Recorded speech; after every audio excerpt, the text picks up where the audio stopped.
So,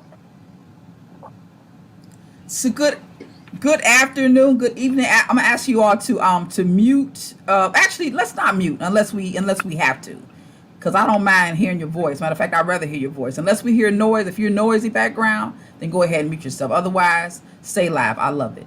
So thank you for coming. I welcome everybody to Topics, Tantrums, and Tea. This is our regular Friday night show. However, this is a special topic tonight because the name of the show tonight is I Love My HBCU. I Heart My HBCU, Tales from the Yard. So, we'll go ahead and get started because we do have quite a few folk that are coming on tonight. So I'm gonna start with the first person that came in tonight and I want everybody to just give us your name and tell us the name of your HBCU and then one reason that you love your HBCU.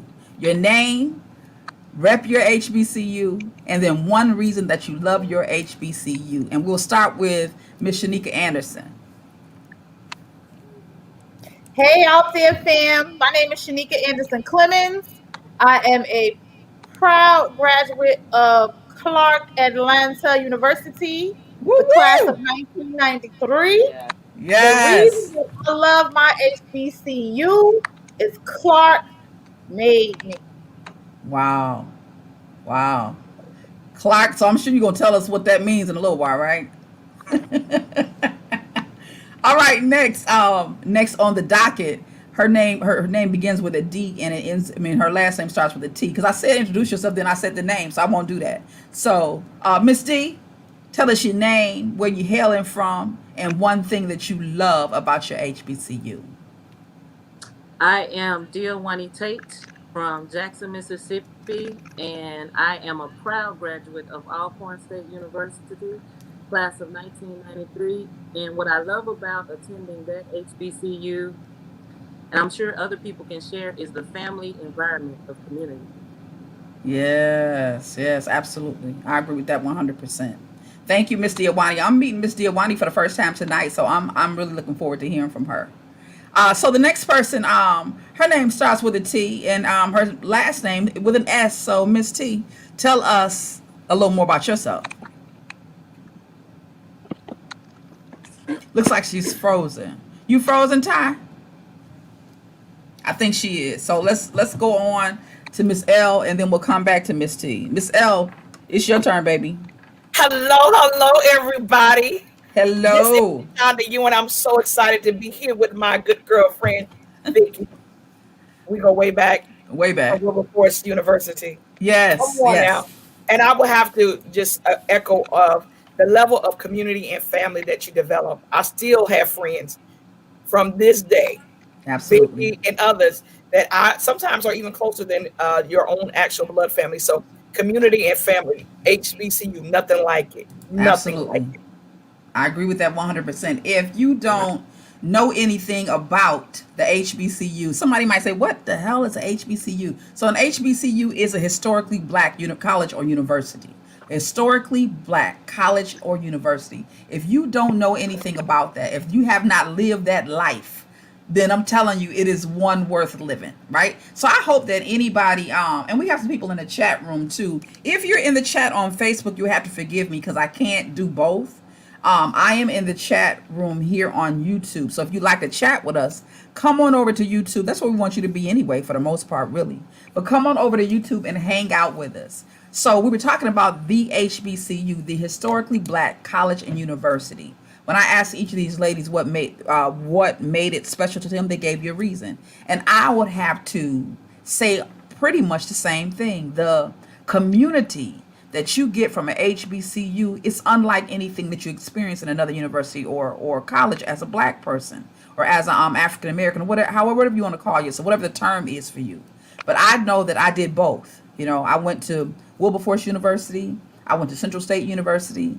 I got my master's at Wayne State University, and so I have both experiences. And I'm going to say there is nothing like home. Period.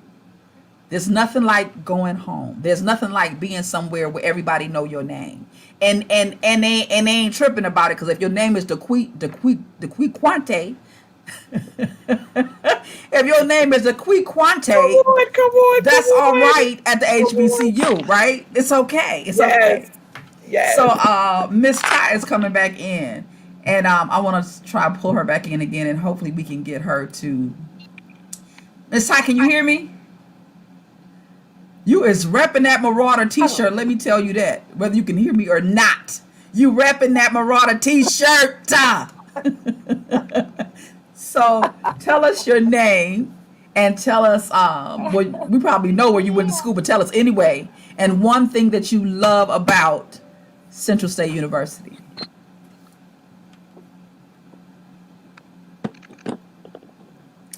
We lost her again. My name is She's freezing. Swain, Okay. and oh man, I'm frozen.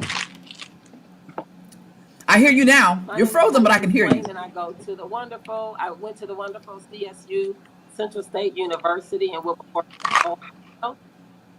Yes. And what I love about HBCU is the and the camaraderie, the family. Um, it's so much unity, and it's so family oriented. I love my HBCU for God, for Central, for State. Yes, absolutely, absolutely. So we're gonna get right on into it. Get right on into it. And I'm looking for you ought to give us the way we're going tonight is this. This is how we're gonna run this. You got about 5 minutes. Each panel had a panel participant. Let me just say why I'm already tripping over my words, right? I am drinking the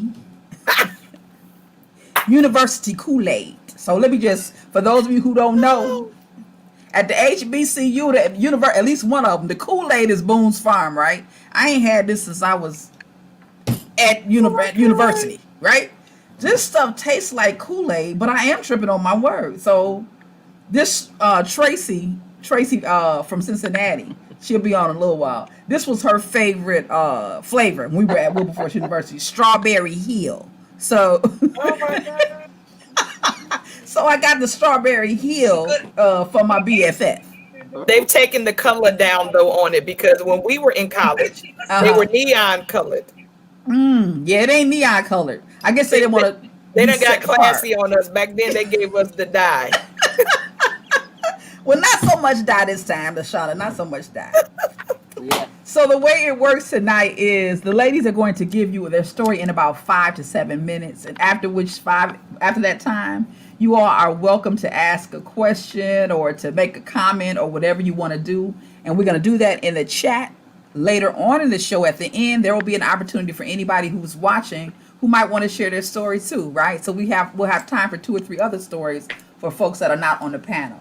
So in our on the panel right now, we are looking at Miss Shanika, Miss Diowana, Miss Thaisa, and Miss LaShonda. So we're going to start with Miss Shanika Anderson and her story. Welcome to the ride. Welcome to the ride. Man, I didn't know I was going to go first. Because I know you can handle it. That's why you're going first.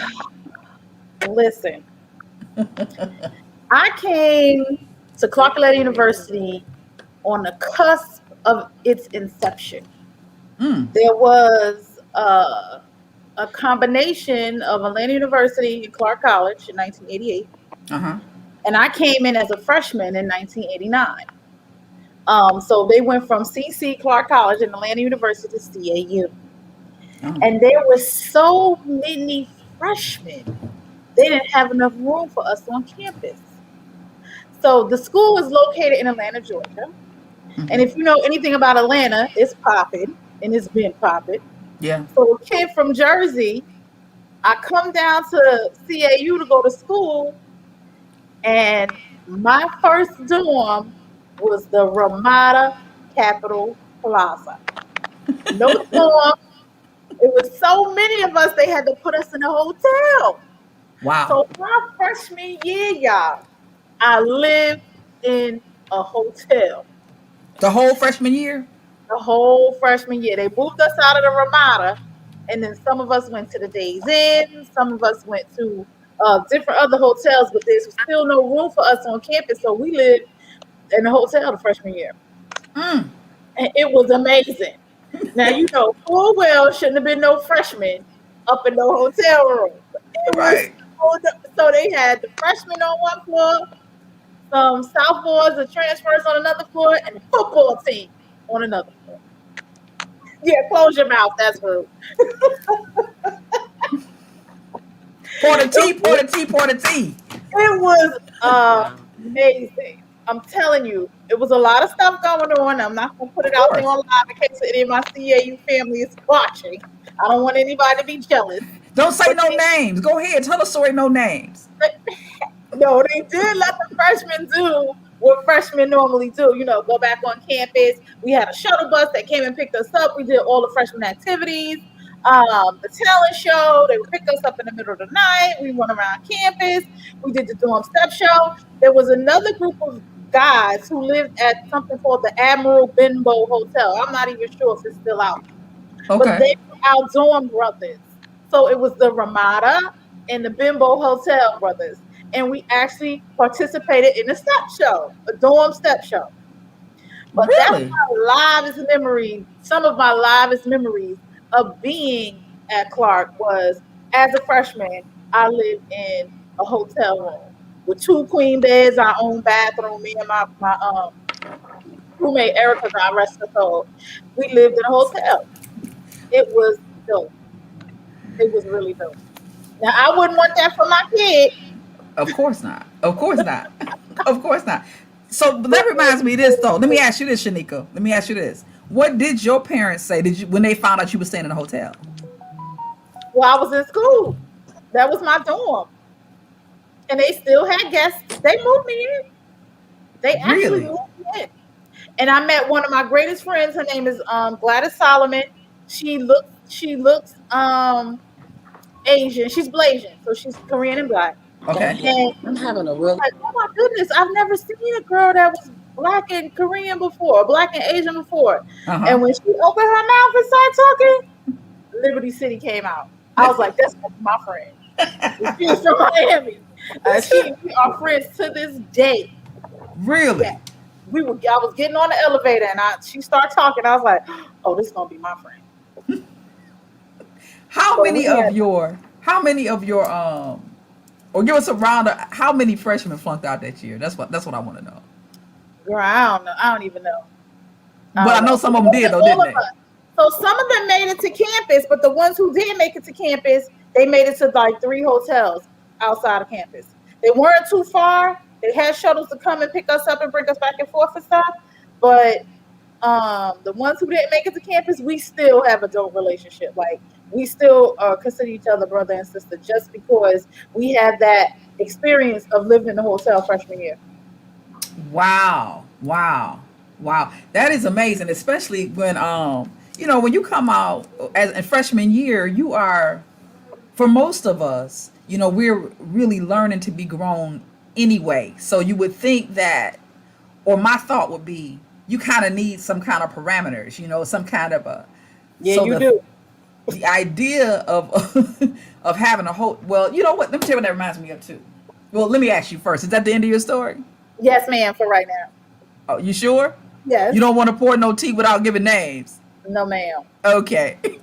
Okay. Y'all just know I had an amazing freshman year. Nika, about her, I was going to say freshman dorm years, but about her freshman hotel years at CAU. Listen, I'm going to say this as a person who had to live in a bunk beds at Wilberforce University. You were living like you were doing the Jeffersons while the rest of us was over in good times. Because Yes, I ma'am. promise you, when you said you had 2 queen beds, we had metal bunk beds. That's With the community showers. So honey. It was so legit. It was like nothing that we ever expected. We ate downstairs in the restaurant. The school took care of all of that. We ate downstairs in the restaurant. We went upstairs to our rooms. And it was kind of like living in the dorm, but not really. So We y'all still was had RAs and all of that, but I didn't have that bunk bed experience, twin bed experience. I didn't have that. so y'all probably didn't want to go back to the dorm when it was time to go. I'm sure y'all would think so because y'all was spoiled first out the Mm-hmm. gate. Mm-hmm. And second semester, they moved us to a different hotel, the Holiday Inn. So, Oh. So because it what does was that still move? the same That sounds amount like of you was moving up. it was still the same amount of kids there. We went from the Ramada to the Holiday Inn. Damn. I can imagine there was a whole bunch of babies being made. And I ain't had none. I, That wasn't my story. That ain't my what? story. Hey, I didn't say a whole bunch of babies being had. I said a whole bunch of babies being made. That's what I said. That ain't my story. Boom. Look, that reminds me of I had a girlfriend. I was in this real quick, and then we're gonna move on to Miss Diowana. But that reminds me of a girlfriend that I had at Wilberforce freshman year. Who no, I think it might have been sophomore year. Who dropped out of university and didn't tell nobody at home and moved to the Arbor Gate. Moved to the Arbor Gate Hotel, spent the whole semester in the Arbor Gate Hotel, and her parents thought she was in school. You talking about a party? Do you hear me? The whole second semester, sophomore year, she was in the Arbor Gate Hotel, living large, and we was right there with her every opportunity. Every time we could get a ride on Wilbur up to the Arbor Gate, we was at the Arbor Gate living it up. So I know if y'all was out there permanently, there was nothing but shenanigans. Let me leave it And at around that shenanigans. time, that's when Atlanta was really coming into play. I mean, it Jesus. was becoming the Black Mecca. This is right before the Olympics came. It Yeah. was that the best Freakniks, 89 and 94. It just was coming into view. So Wow. I started my freshman year off with a bang. I love Atlanta and left and came back. Right. And have been there ever since, right? I met Shanika when I lived in Atlanta. She became my family in Atlanta. We were sorors. We worked together at the same school. But I'm telling you, this is what I tell people all the time. When people say to me, they're afraid to move or go somewhere, or they feel like they're missing people in their family, and so on and so forth. I always say to them, I am a living witness that God will give you surrogates if you need a surrogate. Because when I got to Atlanta, Georgia, Shanika, along with quite a few more, pulled me in like I was family and was closer to me, and even still are, than a lot of my family members. That we don't even get an opportunity to say to get together a lot. But I know that I can depend on them, and vice versa, more than some of the folk that I share blood with. So, yeah, she Atlanta for real, for real, for real, for real, for real. Thank you, Shanika. Thank you. All right, Miss Diowana, right? Did I say it right? Diowana? I think she froze. Can you hear me? You might be on mute. Or she might be frozen. So let me give her a second. And if she I hear her coming in now. Can you hear me? You. Awesome. We can hear you now. So let me make sure I'm saying your name right. Diowana, right? Yeah, she froze. So let's give her a second. And then while we're waiting on her, I'm going to read some of these comments. Tracy from Cincinnati is talking about 92 to 93 Freaknik was insane. Tracy then took it to Freaknik. Shanika, were you there? Yes, I was. And drove back in 94 after I graduated.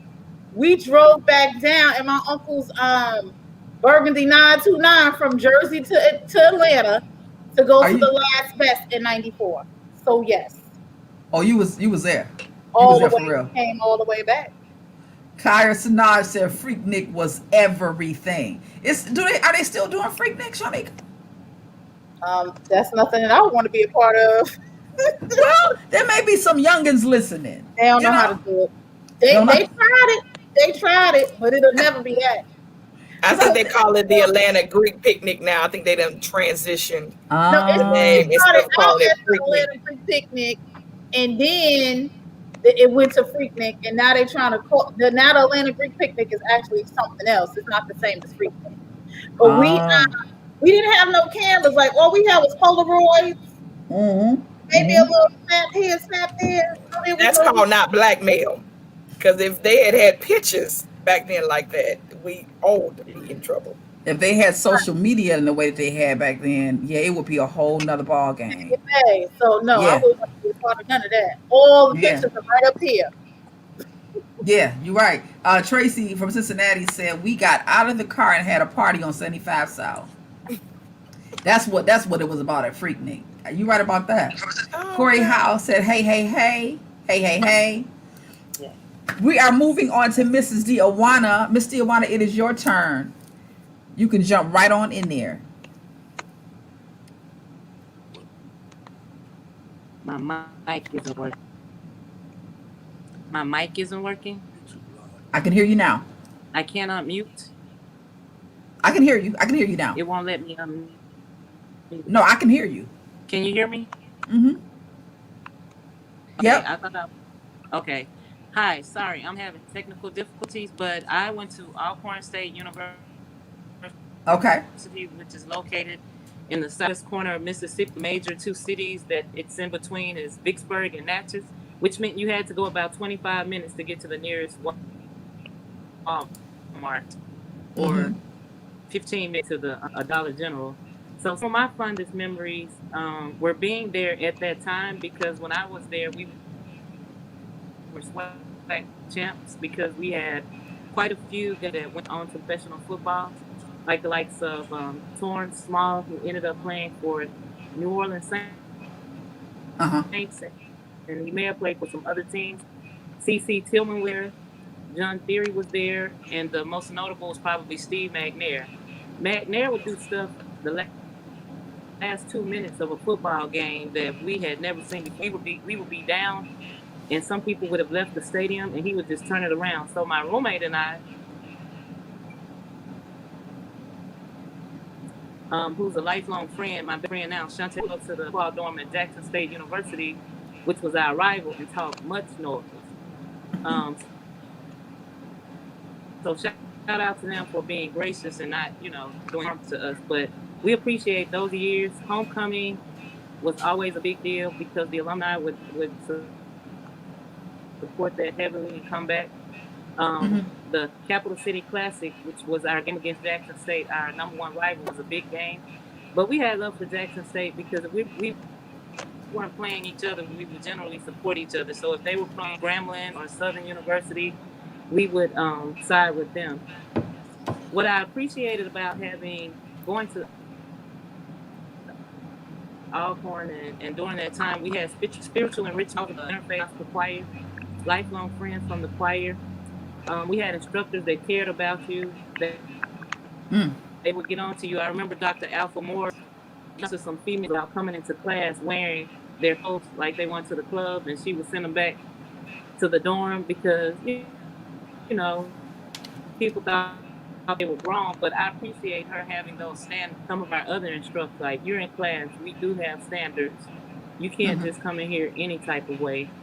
Um, my roommate and I got lectured when we got there by both of our fathers were friends with Dr. Troy Stewart, and he told us at the time, stay away from the football players. So we were scared up until to our senior year, football players, because we heard some stories.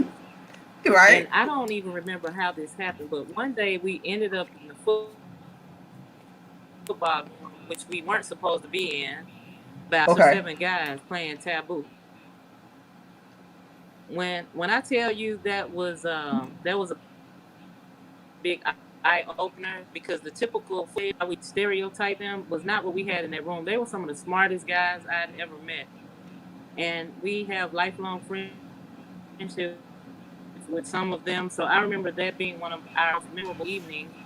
And when we were there, it resonated with me what the young lady was saying earlier about the population. The ratio of women to men was 8 to 1. and the dorms were overcrowded for the females. Some women were 6 and 8 to a room, but they had to share bunk beds, live on the floor until they could get situated because we would have a hotel that we could just go to. So they had a lot of rooms. Fortunately, we were at the women's tower, which I don't think is. They would put a friend on the 7th floor, and we would come up with things to do because a lot of us didn't have vehicles, but we decided to have a water fight. So the tower had an east side and a west side. So east went against the west side, and we made water balloons, water guns, and some people played dirty. They would put soup in balloons. And I don't know how this happened, but we ended up going on campus and started fighting against the football players with water balloons and water guns. And my roommate used to wear glasses. She lost the glasses that night. I slipped and fell, twisted my ankle, so we were blind and crippled, but we had so much fun. It was worth every minute of it. One of the things I appreciate in terms of academics is if I make an out later, A at Alcorn is an so the education that I received, I was able to compete. I'm currently living in Southern California, and I'm proud of the things that I was able to accomplish there. Learning more about leadership, not knowing that I would end up in another part of the world, I was able to take those things with me.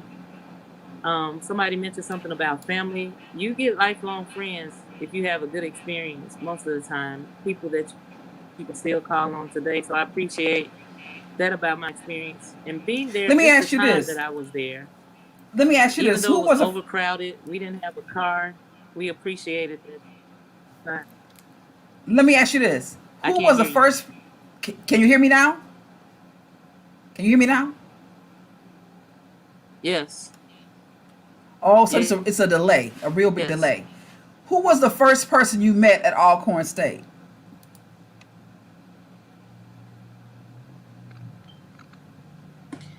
My roommate, who I'm friends with today. That's what I wanted to know. That's what I want to know. You all are still friends today. She was. We are still friends today. She was in line with her grandmother, and I was in line with my father, and they grew up in the same hometown, so they put us together. And Shantae, I found out later, her father was praying for a roommate. My parents were praying that I would get the right person.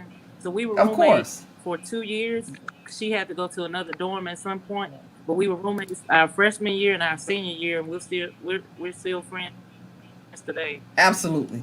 That is one thing that you cannot, and I have friends from other universities that I've attended, but again, there is something about that experience at a HBCU that I don't think that it can be rivaled anywhere else. I just don't think. It's almost like, we talk about a lot of times in the Black community, we talk about the need to return to community in a way that it was more powerful than it is today, right? When you could send your children or your neighbor found out your children was doing something wrong, and your neighbor might have tapped that ass and then sent them home for you to tap that ass, and if grandmama heard what he or she was doing, they might get their ass tapped again.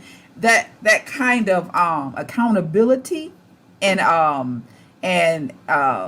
support that we receive, that's kind of what you get at a historically Black college or university. It's unrivaled. So for anybody listening who may be a youngin, or who may think about returning as a non-traditional student, if you are of African descent, if you are of the diaspora, I will strongly suggest that you look, if you haven't thought about it, look hardly into an HBCU. Look into it.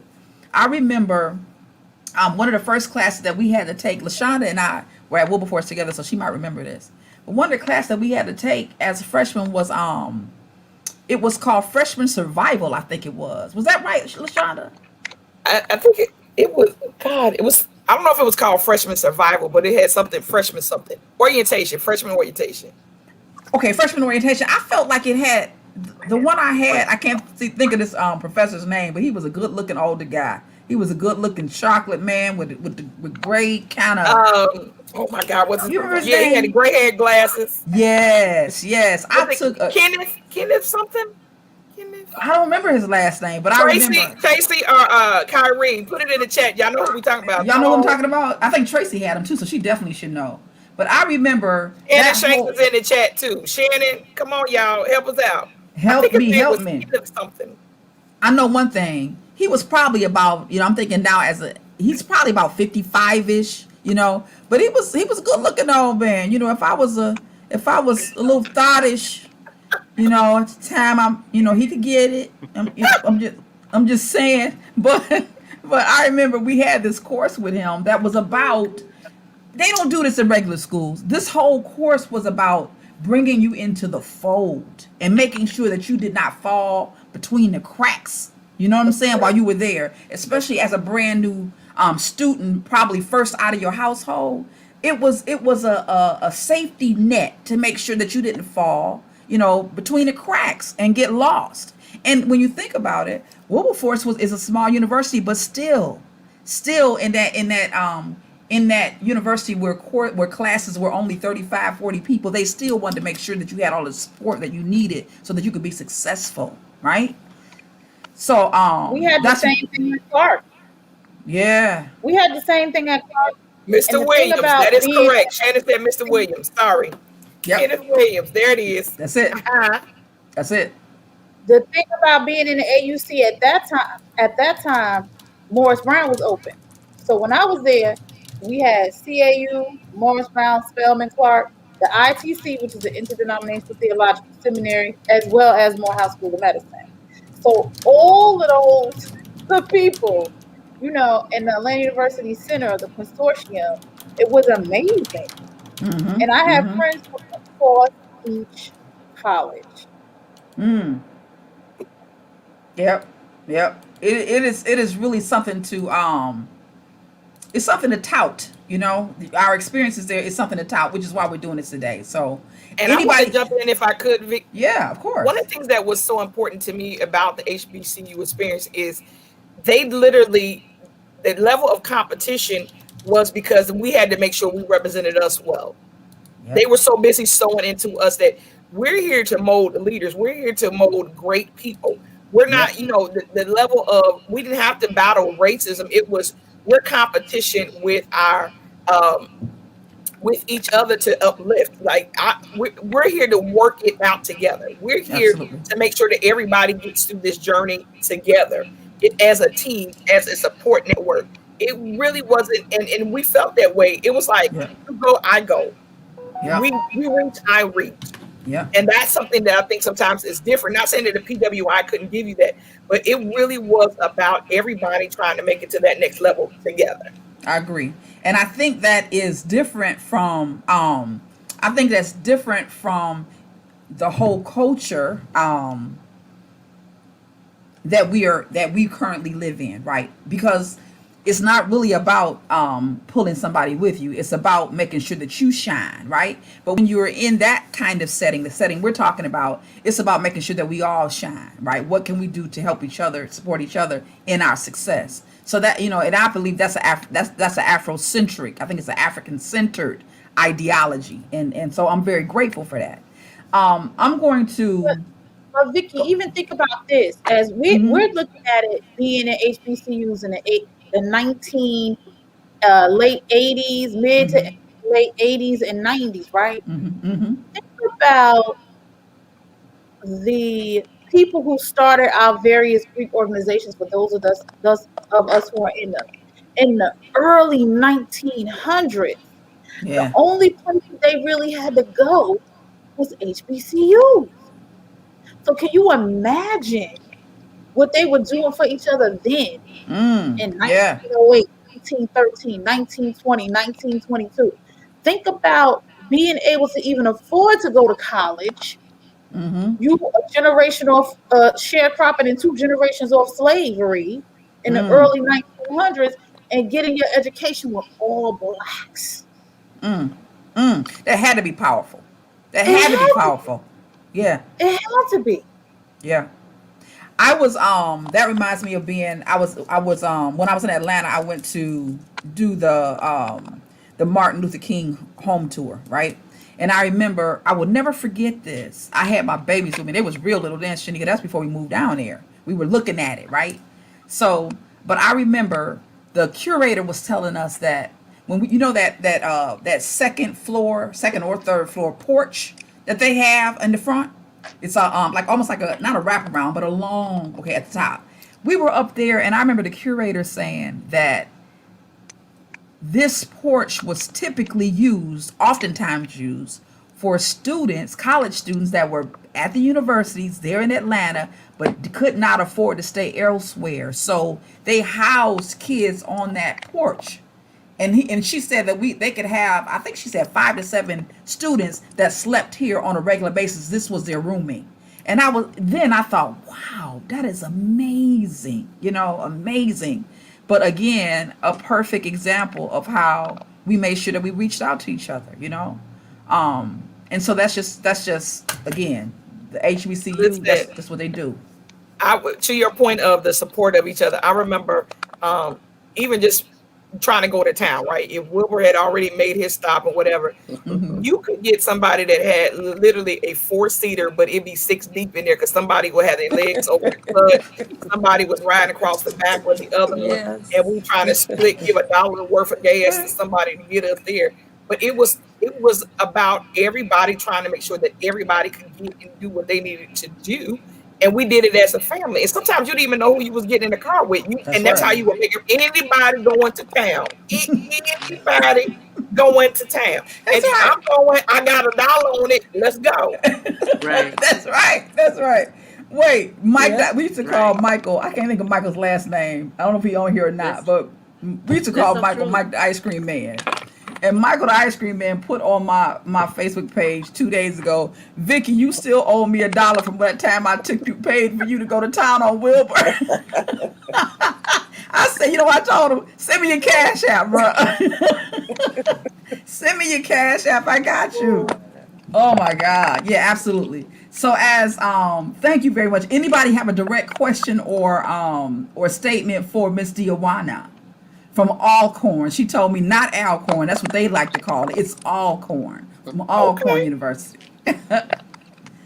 Okay, so all right, thank you. As Thaisa gets ready, my Centralian sister, as she gets ready, my Marauder sister, I'm gonna tell y'all why, because some of you might be wondering, well, why does she go to Wilberforce University and Central State University? So I'm gonna tell you that. That's gonna be my story for the night, or at least one of them. So I went to Wilberforce University. As you see that I am proudly rocking this here sweatshirt that my sis got me straight today for this particular situation right here. I went to Wilberforce when I got ready to leave Pontiac Central High School and was looking for a school to go. Let me shout out right now.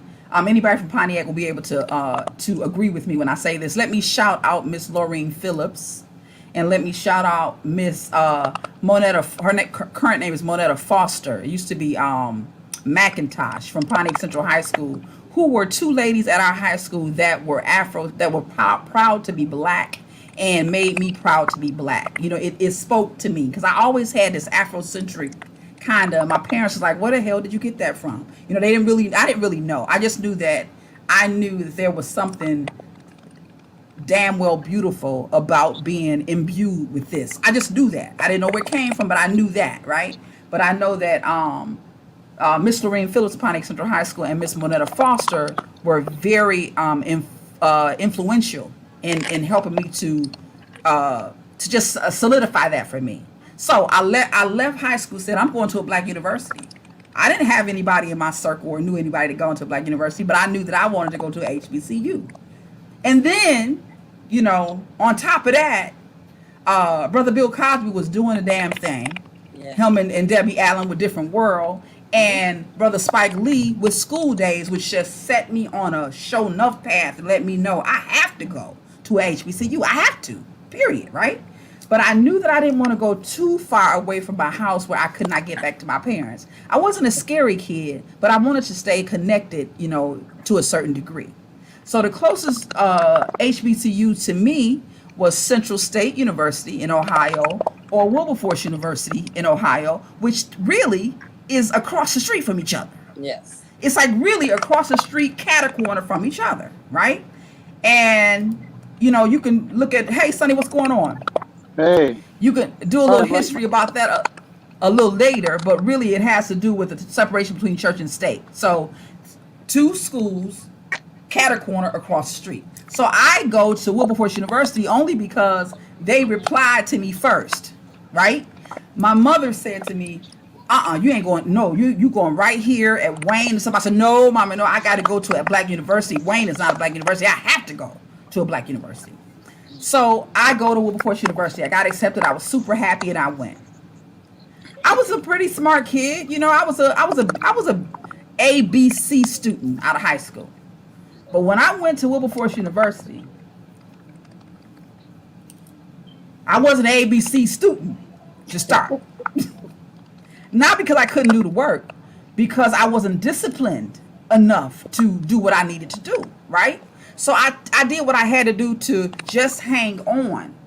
But there were some instances like in that damn math class where I couldn't even I couldn't even hang on by the hair on my chinny chin chin because that wasn't my area. Math was my area, period. So I ended up almost I did flunk math once or twice. Long and short of it was, when it came time, this is the funny part. When it came time to graduate, I was short some credits, right? And I had at least 3 Fs on my transcript that was looking at me like, bro, what? And I looked at the transcript and said, hell no, I can't leave here with this right here, right? I cannot. So I started doing the research. What can I do to get rid of these damn Fs? What can I do, right? And I found out that if I did 2 trimesters at Central State University, they would drop the Fs off my transcript. I hightailed my ass across that street so fast and did 2 trimesters. Tracy them said, you gonna do it, you gonna have to stay, that means you're not gonna come out on time. I said, I don't give a damn about that. I can get rid of all 3 of these Fs that's kicking me in my ass if I go across the street to Central State University, which is exactly what I did. So in actuality, I didn't graduate from Wilberforce, but Wilberforce is my home.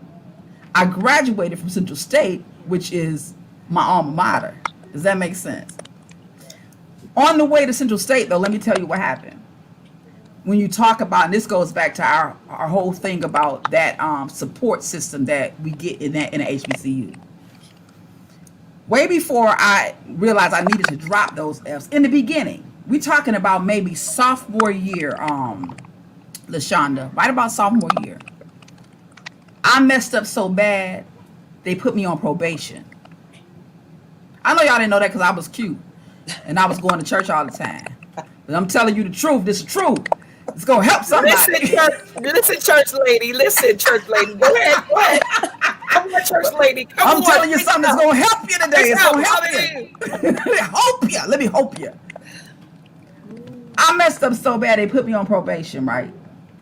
And said, listen, you can't, if you make another D or whatever it was, that's going to be it for you. I was like, okay. I'm out there hanging out with Tracy and them in the Union and hanging out there at the Arbor Gate at the room when, what's the name, dropped out of school. I'm hanging out, chilling, having a good time. Speaking of credit, they know they get you on them camps with a credit, but that's another threat. When that report card came back, I knew I blew it, right? The dean, they sent me that letter and said that you cannot return. That was late sophomore year. I was like, how the hell am I gonna go home until my mama was in my mind, but she was back here. I kept thinking about payday. That's what they called my daddy, payday. How was I gonna go home until payday? that I didn't drop. I mean, I didn't flunk out of school. I was about to lose my mind. Tell you what happened. I was a psych major. Dr. Eugenia Shitu said to me something she wanted me to do for the next semester. And I said to Dr. Shitu, I don't think I'm coming back. She said, what? I said, I don't think I'm coming back. I messed up. She said, you messed up, because I was one of her best students, right? Because psych was my thing. She said, what do you mean? What do you mean you messed up? You know, she's Nigerian. What do you mean you messed up? I said, I messed up. She told me bring her my transcript. She needed to see what was going on. I showed Dr. Shitu my report card and my transcript, and she said, you're not going home. You're not going, it's not going to happen. I said, no, I really fucked up. I mean, you don't understand, right? Dr. Shitu sat me down and talked to me. Let me tell you what she said. She basically said, for the most part, this is your first time away from home. You're trying to handle it by yourself. You know, you clearly did not have what you needed in place, you know, to handle it, right? She said, everybody makes mistakes and you ain't going home, right? I said, but I got paperwork to say that I am.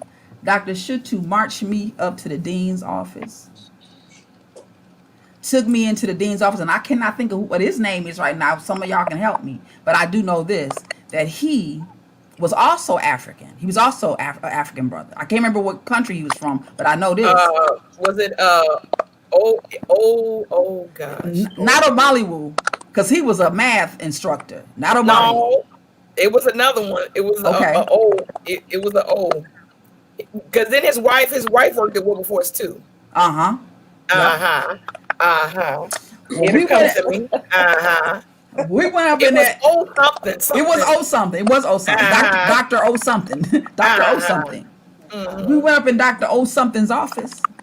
Dr. O something looked at me like, bring that shit over here if you want to, right? I mean, he didn't have no tolerance.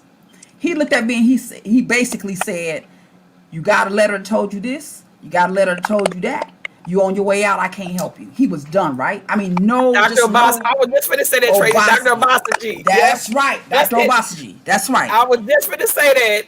Listen, Dr. Shitu tore that man a new one right there in front of me and said to him basically, first of all, you got a problem with the girl because she's American. That's really what it's about, right? She started talking about, they had this whole conversation. I mean, it was like I was floored. They had this conversation about the fact that he felt like we were privileged Americans.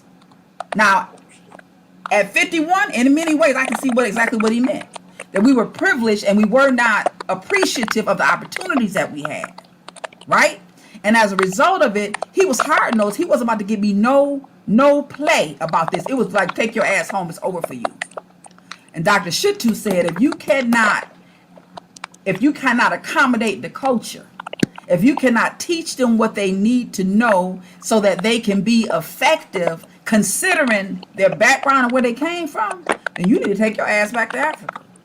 Hey, real quick, because I don't want anybody to keep hearing you. A lot of people in the chat saying somebody needs to mute because somebody's either typing, typing.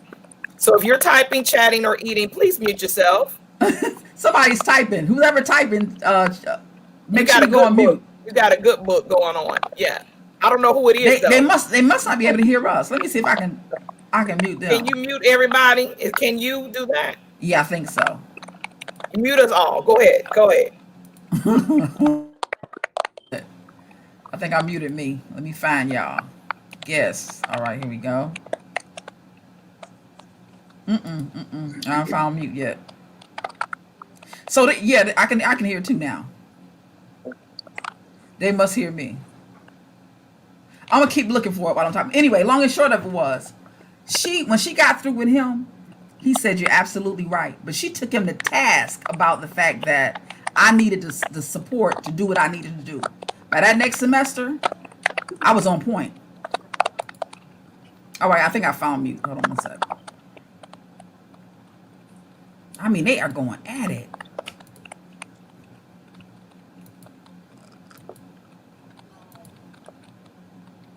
Okay,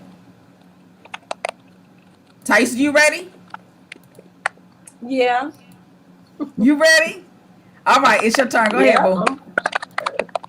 Oh, I still haven't found it. My experience at my Yes. Hey, HBCU is one Thaisa. of, hi, Sunny. It's more of a life-changing experience that I had at my HBCU.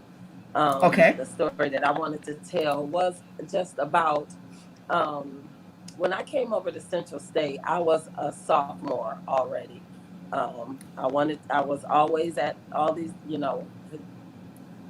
white schools. And I Mm-hmm. went my freshman year, I went to a predominantly white college. So I wanted to go to an HBCU, just like you said. Bill Mm-hmm. Cosby, everybody had this HBCU thing going on. And that's something that I wanted to do. So my mom found Central State. And I am so grateful Mm-hmm. for her finding this school. It has really blessed me. One of the things that really stuck out to me is I went to my counselor, and her name, I believe it was Miss Ross. Mm-hmm. And I just was talking to her about scheduling.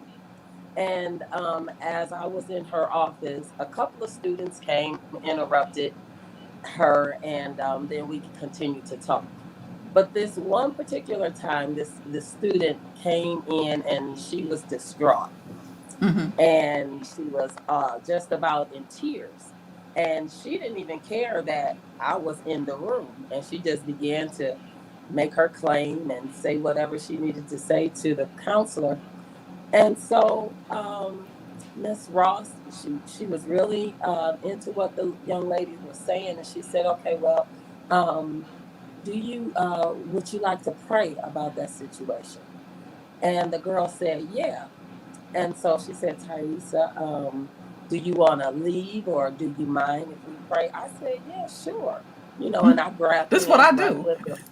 And that's right up my alley. I'm a Yeah, church yeah, girl. yeah, yeah, yeah. And so we bowed our heads right then and there and began to pray.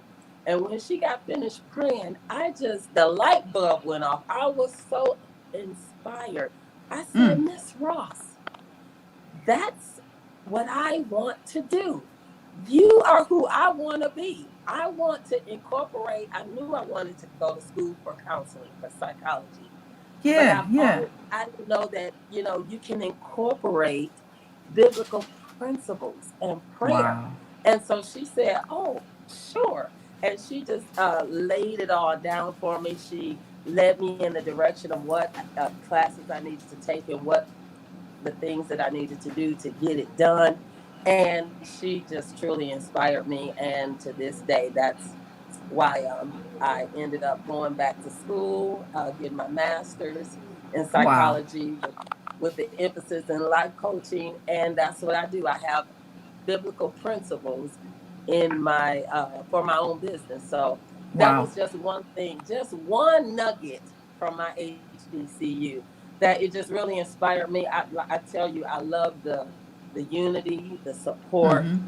the Mm-hmm. teachers, the staff. They were just phenomenal. Mm-hmm. Um, uh, it was an awesome experience, and I'm so glad that you came over to Central State, Vicky, regardless to the circumstances. You didn't know how I got over there, did you? I didn't know how you got there, but I was so glad to see you, girl. Yeah, yeah. Me and Thaisa grew up together, and we didn't. I Yes, didn't even know she was there, and she didn't know I was at Wilberforce. I had no idea right, where Thaisa was, but we came. Well, we grew up right. together in the same church. So I go over there, and I think she was walking down the way or something, and we like, wait, Thaisa, Vicky, what? Somebody is still typing, and I cannot find this damn mute. Who is typing?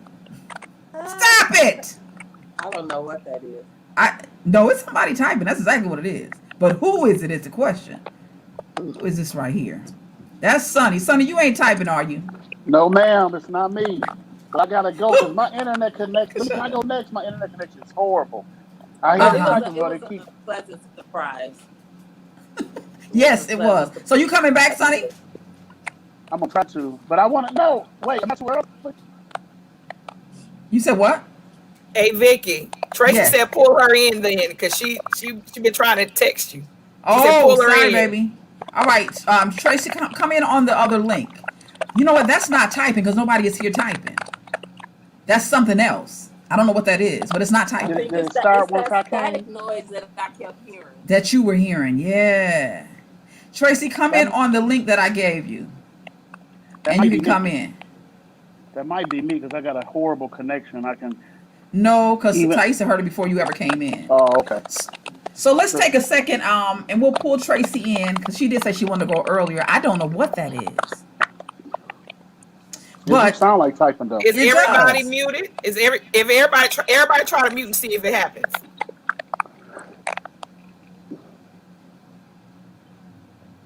Nope. You're right. I don't hear it now. So maybe it might be the noise that Taisa was hearing, but it's not typing though. Okay, so let's do this. While we're waiting for Tracy to come in on the other link. Janet said she want to join. Who said that? Welcome Shannon? to the Oh, I see. hangout. Okay, so we can do that too. Let's do this. Let's take a moment. Please, Tyson, mute yours again. Let me see if that's it. Mute yours again.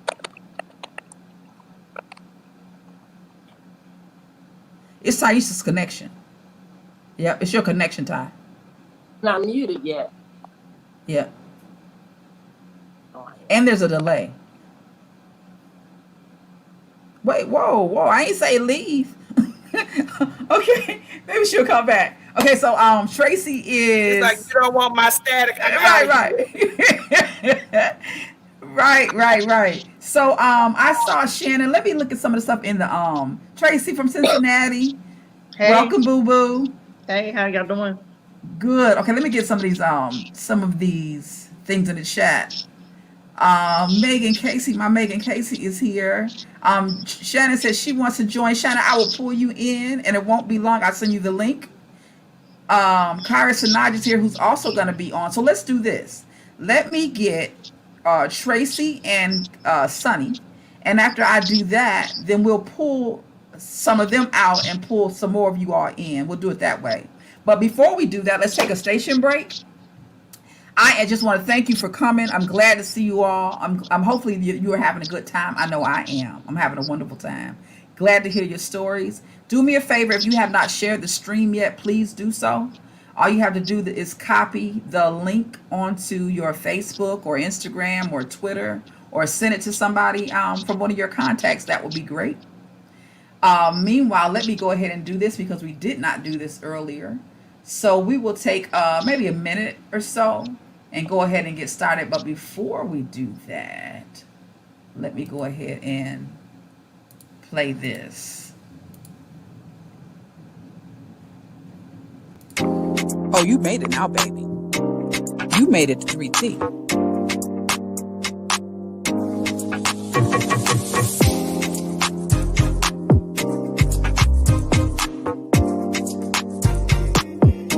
Come on and get this tea.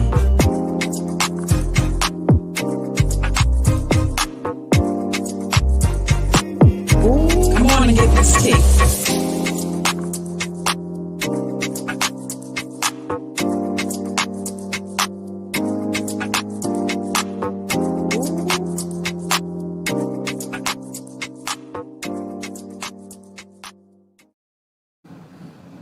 All right. Kaya Sinaj said, I thought we had a set time. We did have a set time, but Kaya Sinaj, you know we Negroes. What you talking about? You know how we do it. Tracy is in the house. Can you all hear me?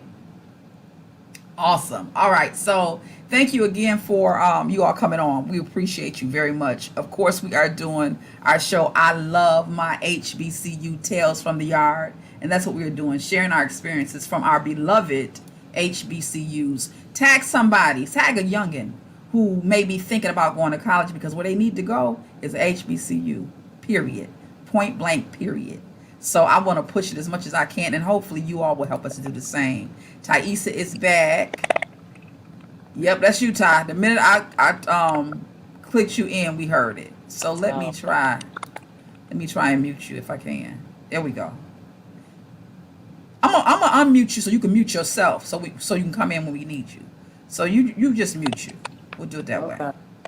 All right, awesome. All right, so let's come on in with Tracy from Cincinnati. You ready, boo? Yes, I'm ready. Come on through. So I am a proud graduate of Wilberforce University, Woo. 1993. The first person that I met on the yard was Vicky Brent, and we have been friends, best friends ever since. What was the questions that you asked, Vicky? I don't know. I think I said I asked you your name, of course. Where you hail from, and you said that I just want you to give us a story. Give us either and I know you got some stories. You better tell one too, because I know most of your stories. No, no, Uh, or something that inspired you, something that whatever. okay, real.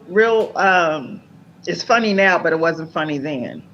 So one time, you and I and Leslie Stanley and maybe one more person that I cannot remember we were invited to go to a party over in Timken. And let me just say that we all know that sometimes freshmen would be taken advantage of. So we get over to this apartment. Well, no, it wasn't Timken. It was the Mary Student Apartments because it was an apartment. So we get over there, and it's a bunch of guys there, and they offer us some drinks. And we were all young and dumb and naive. And as soon as I tasted my lemonade, it didn't taste right. So we found out that they had spiked the lemonade with some beer, and we decided that this party wasn't for us. Now, this had to be 11 o'clock at night, and the only way to go back was through the cornfields, and the cornfields was taller than us.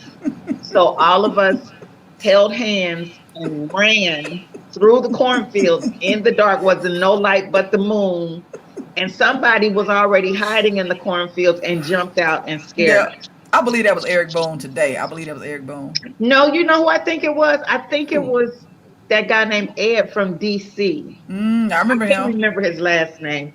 I But remember either him. way, I just knew from that point on, freshmen were fresh meat and game, and I was going to be taken advantage of. I had heard that there was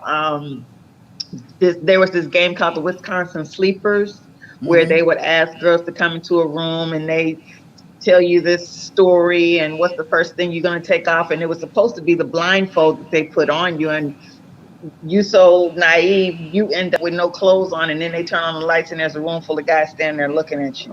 Never Yeah. did that to me, Oh, but yeah, there was a lot going on freshman what year, in and Oh we had to yeah. learn fast on that curve. The one thing that I didn't like, and I want to know if this happened at other HBCUs. One, I don't know what year we were in. It might have been freshman, it might have been sophomore because it was early on.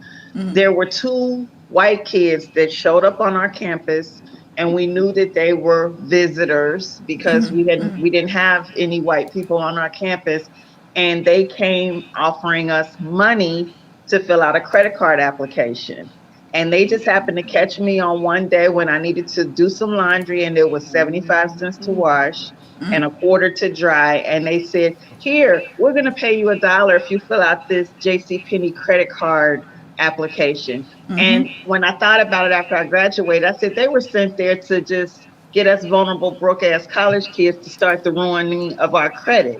And Yep. every year they would come and they would say, "Fill out this visa, fill out this Discover, fill out." And next thing you know, you have this whole slew of credit cards. Yep. And then when you graduate, you have all of this debt. Now, they didn't put a gun to our heads, of course, but they knew that we were broke and we were desperate and we fell for the okie doke.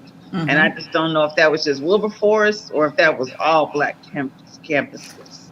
I think it's all colleges, period, Tracy, because I've seen it yeah, at Wayne and other places too. They just I know that did those too. that those gullible youngins are there. They know we broke, right? And so they are just it's capitalism at its worst, or at its best, depending on how you look at it. That's what I think it is.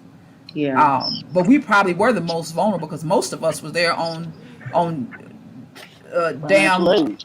hello financial On aid. $0 and no 99 no cent. Man, seemed like every new semester Hey, Kyrie. you need Hey.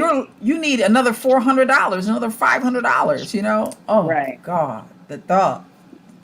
Tracy, yeah, I remember that. For those of you who don't know, um, the surroundings of Wilberforce University in Central State, it is in the cornfields, like she said. Uh, It's all farm country. HBCUs are, Yeah. He said, it's farm country. So for some city girls, we were like, It was this is like like children of Mayberry. it was like children of the corn. It Yeah, was it was like being in the crazy. middle of Mayberry. There was no city bus, no nothing. That's right. That's right. It was worse than Mayberry because we had no grocery stores, no nothing. We just That's true. had us. What was the name of that one grocery store that we did have? What was the name of it? I don't In remember. town. I don't Formers. remember. Fulmer. That's Fulmer. right. Because Yeah. one but one couldn't get it mixed up with nothing else. Formers. Absolutely. Right That's next where to that's where I Kmart. met Raymond Noodles. Oh. That's how we survived. Oh, that's Raymond right. Noodles And Boone's Farm. and Boone's Farm. And Boone's Farm.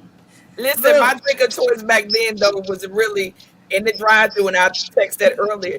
They had Jim Beam and Coke in the can back then. I heard you said it. You was getting a said it. bigger allowance than us, because I ain't never know that. That can was $1. It was $1.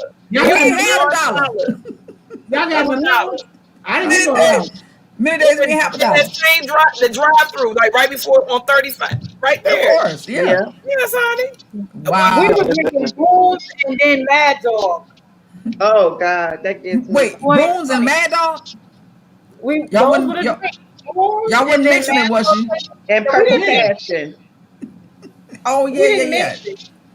Thank I like God. the Irish Jubilee. Hilarious. Anybody got a I was question? laughing at Vicky because she showed her bottle today in Boone's form. And when we were drinking it back then, they were neon colors. Yeah, Back then, we that's were true. still getting the color effect. Yeah, Hers is almost clear, honey. That's like, yeah. oh, that I don't know what that strawberry is. was red back in the day. They're moving up. They're moving up in the world. That's flavor is water. it?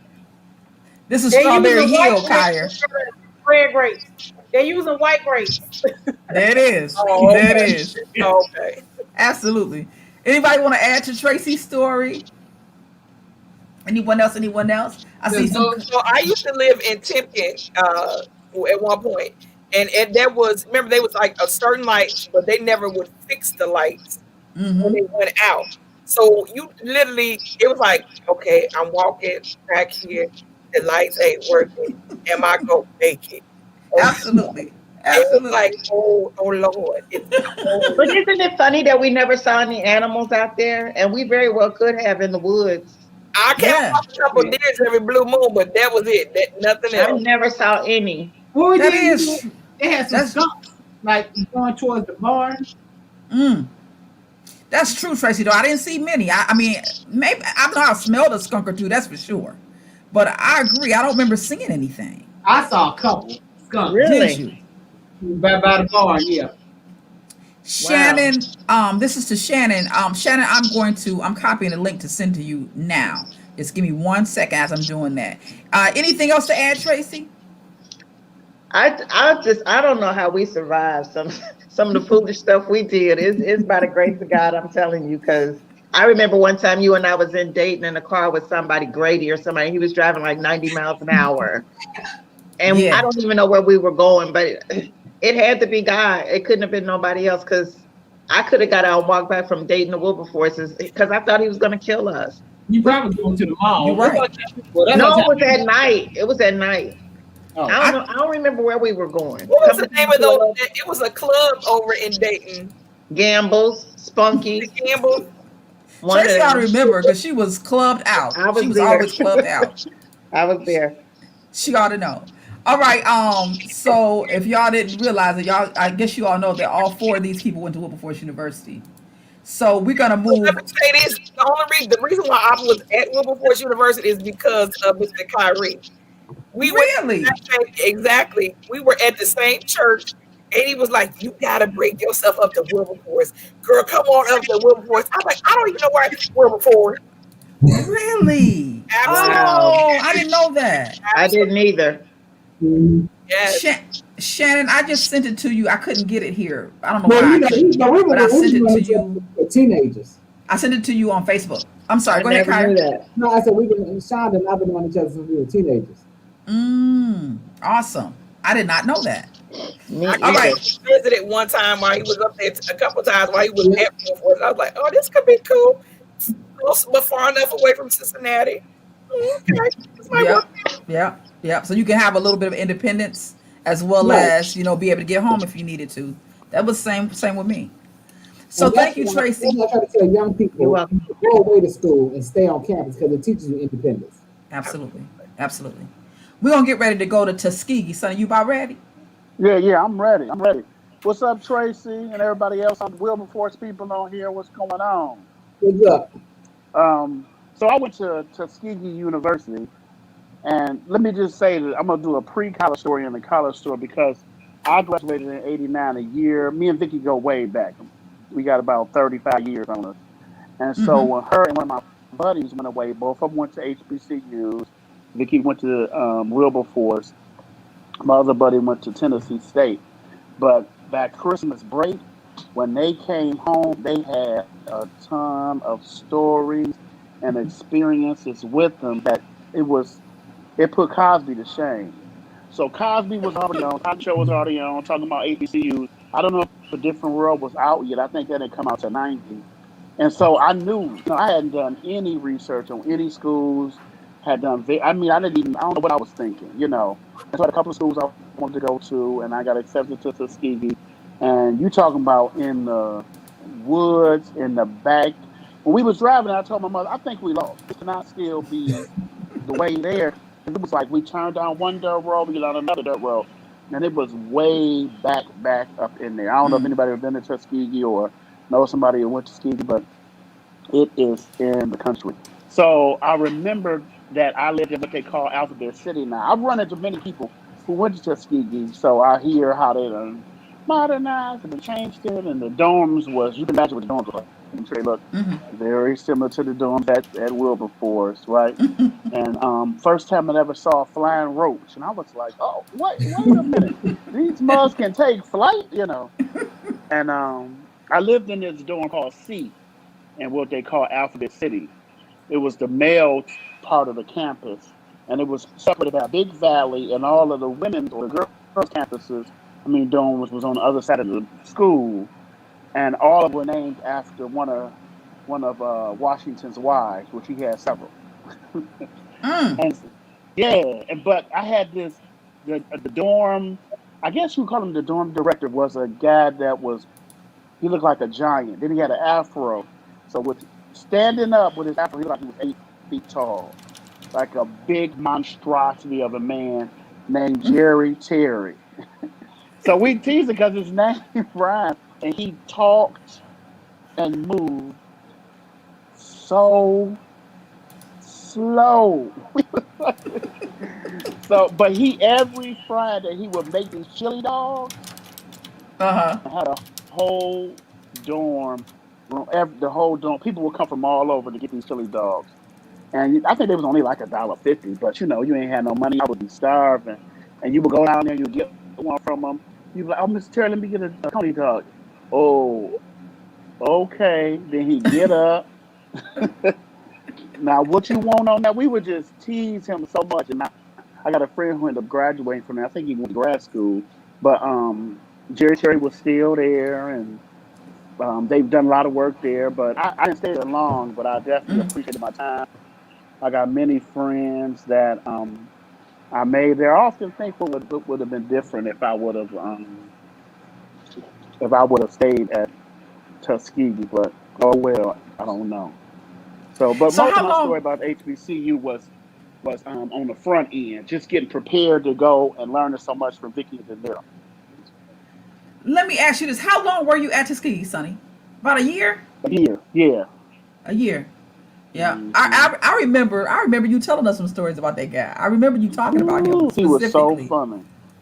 But some of the Yeah. people that you met at Tuskegee, you're still in contact with too, aren't you? Oh yeah. Plenty That's of what I them. thought. That's what I Yeah. thought. You know, That's what I college thought. has a way of intensifying. I don't know what it is about it. Intensifying relationships.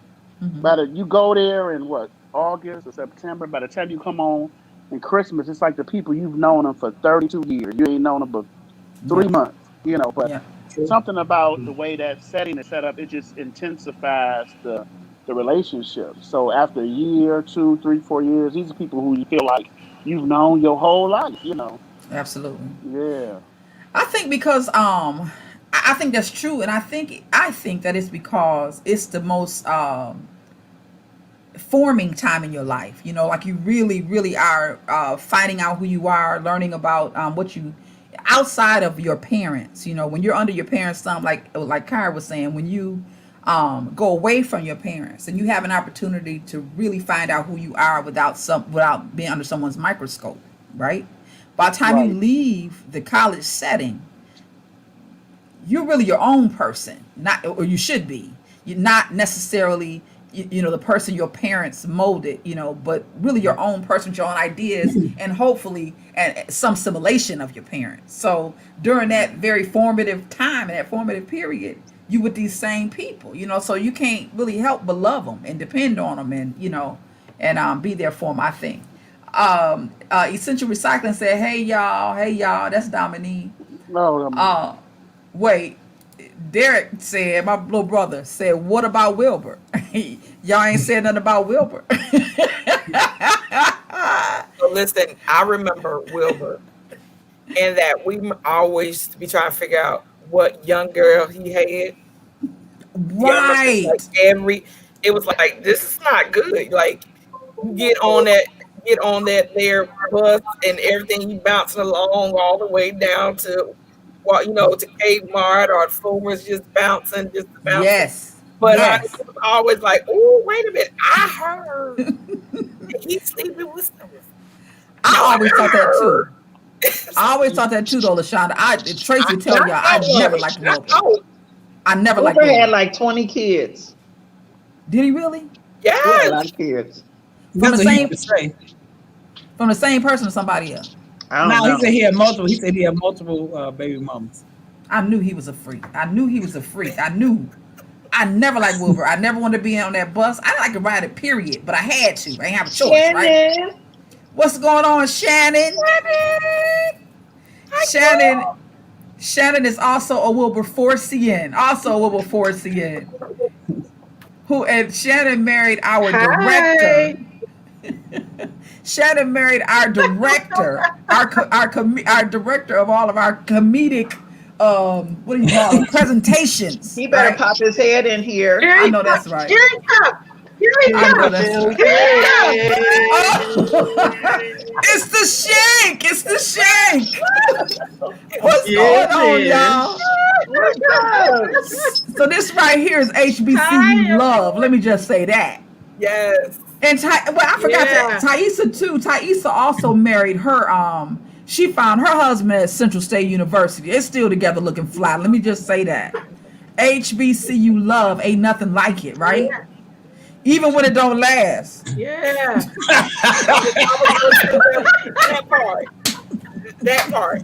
Even when That it part. don't last, it's still good. We don't want to talk about how good it is. Where Right. my For the children at? Where my semester. children at? Even when it don't last for the semester. Even when it don't last Right? for the Right? semester. Or a darn dance. It is still. There's nothing like it. All right. So let me ask y'all a question before we move on. The next person is going to be Kyra Sanaj. But before we do that, one at a time, tell me what was your favorite. Oh, what song when you went to the party freshman year? What song did you have to shake your ass to? You had to. You had to do the scony to. You had to. You had to get the slow dance with your boo. You had to. What song was it? What song was it? Kyra, starting with you. What song was it? The song that put me on the dance floor was "Groove Me" by Guy. Big Baby, tonight. That was it. That was my Exactly. favorite song freshman year. Man, I love it. I love it. I love it. Tracy from Cincinnati. What was it? Anything by Uncle Luke. Right. Yes. Yes, indeed. Yes, indeed. Shannon, Shank, what was it? Oh, listen. So I'm married to a New Edition fan, so it don't even That's matter. right. That's right. I Like, forgot about that. Yes. listen, Which I, one I need was it, to I Shannon? need to just tell this quick story. Tell it. Tell it. Tell Huh? it. Oh, Chris Shank was Ralph. Okay, Round Transmat. Chris Shank was Ralph as Vance, I forgot about that, Shannon. Oh.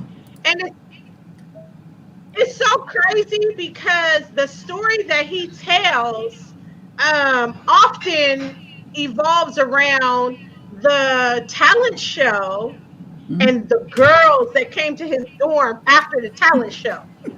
So he likes to say that I came to his dorm during the talent after the talent show. I was like, I ain't come to your dorm, dude. What you talking about?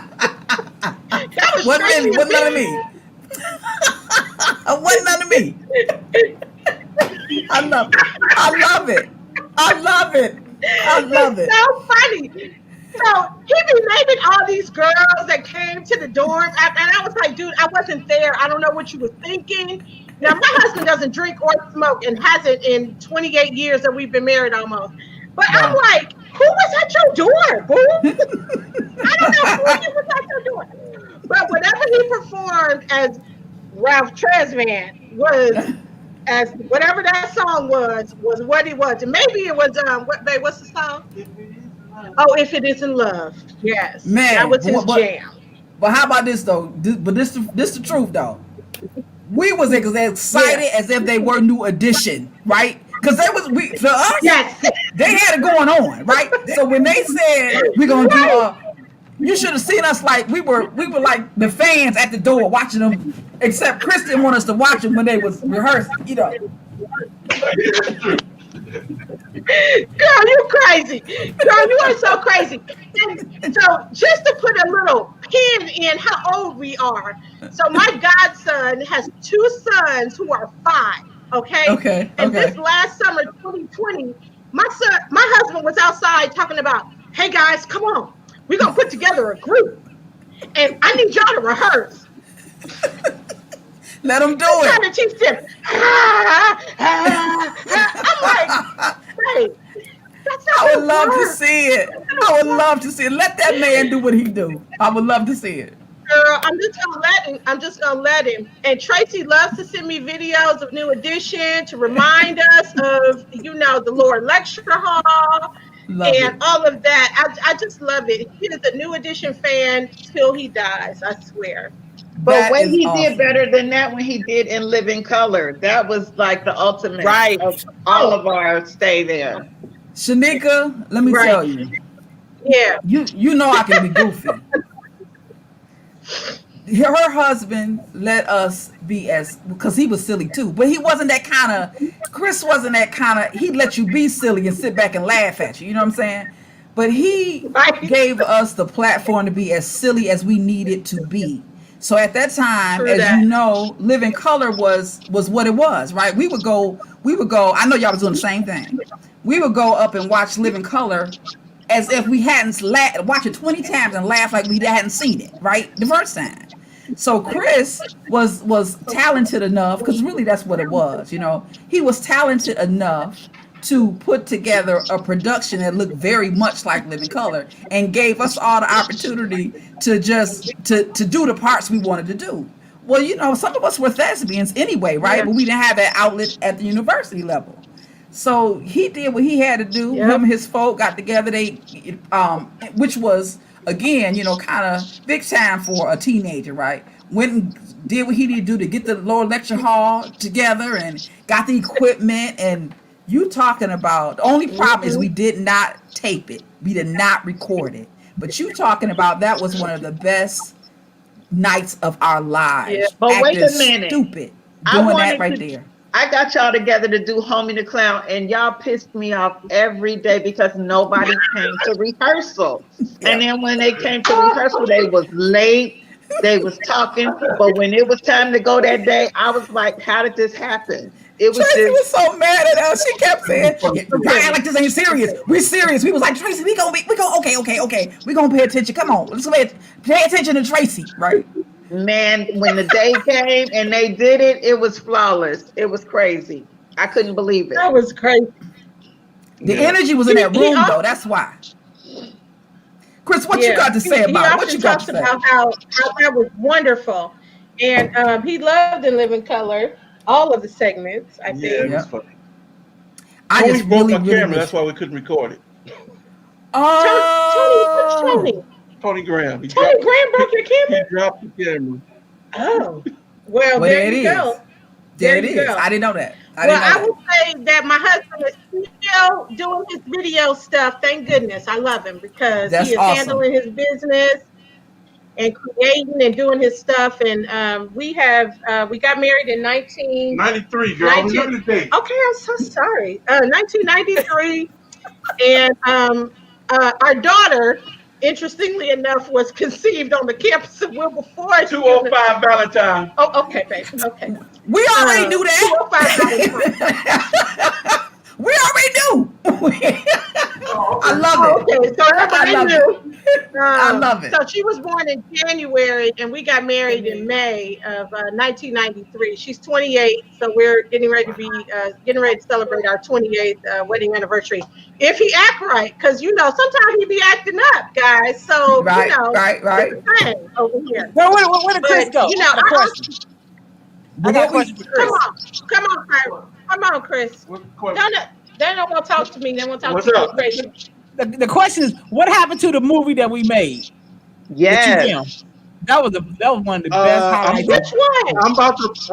I'm about to post it online. Which one was it, Kyrie? He made me an extra. You got it, Chris, for real? Yeah. I think you made Kyrie an extra. My bad, dog. What was that? Vicky and Tracy were in there too, and so was No, he wrote a part. Yeah, I'm gonna start posting a little. Awesome. I'm looking forward to that. I'm looking forward to it. So he's been finding some old stuff. I don't know if you guys saw, the concert that we brought, Midnight Star. There was a group from Indianapolis. What was that name? Ronald Lee and Sweat in the new Lower Lecture Hall. So I remember that. In the multiplex. I saw it. So I posted a couple of clips from that.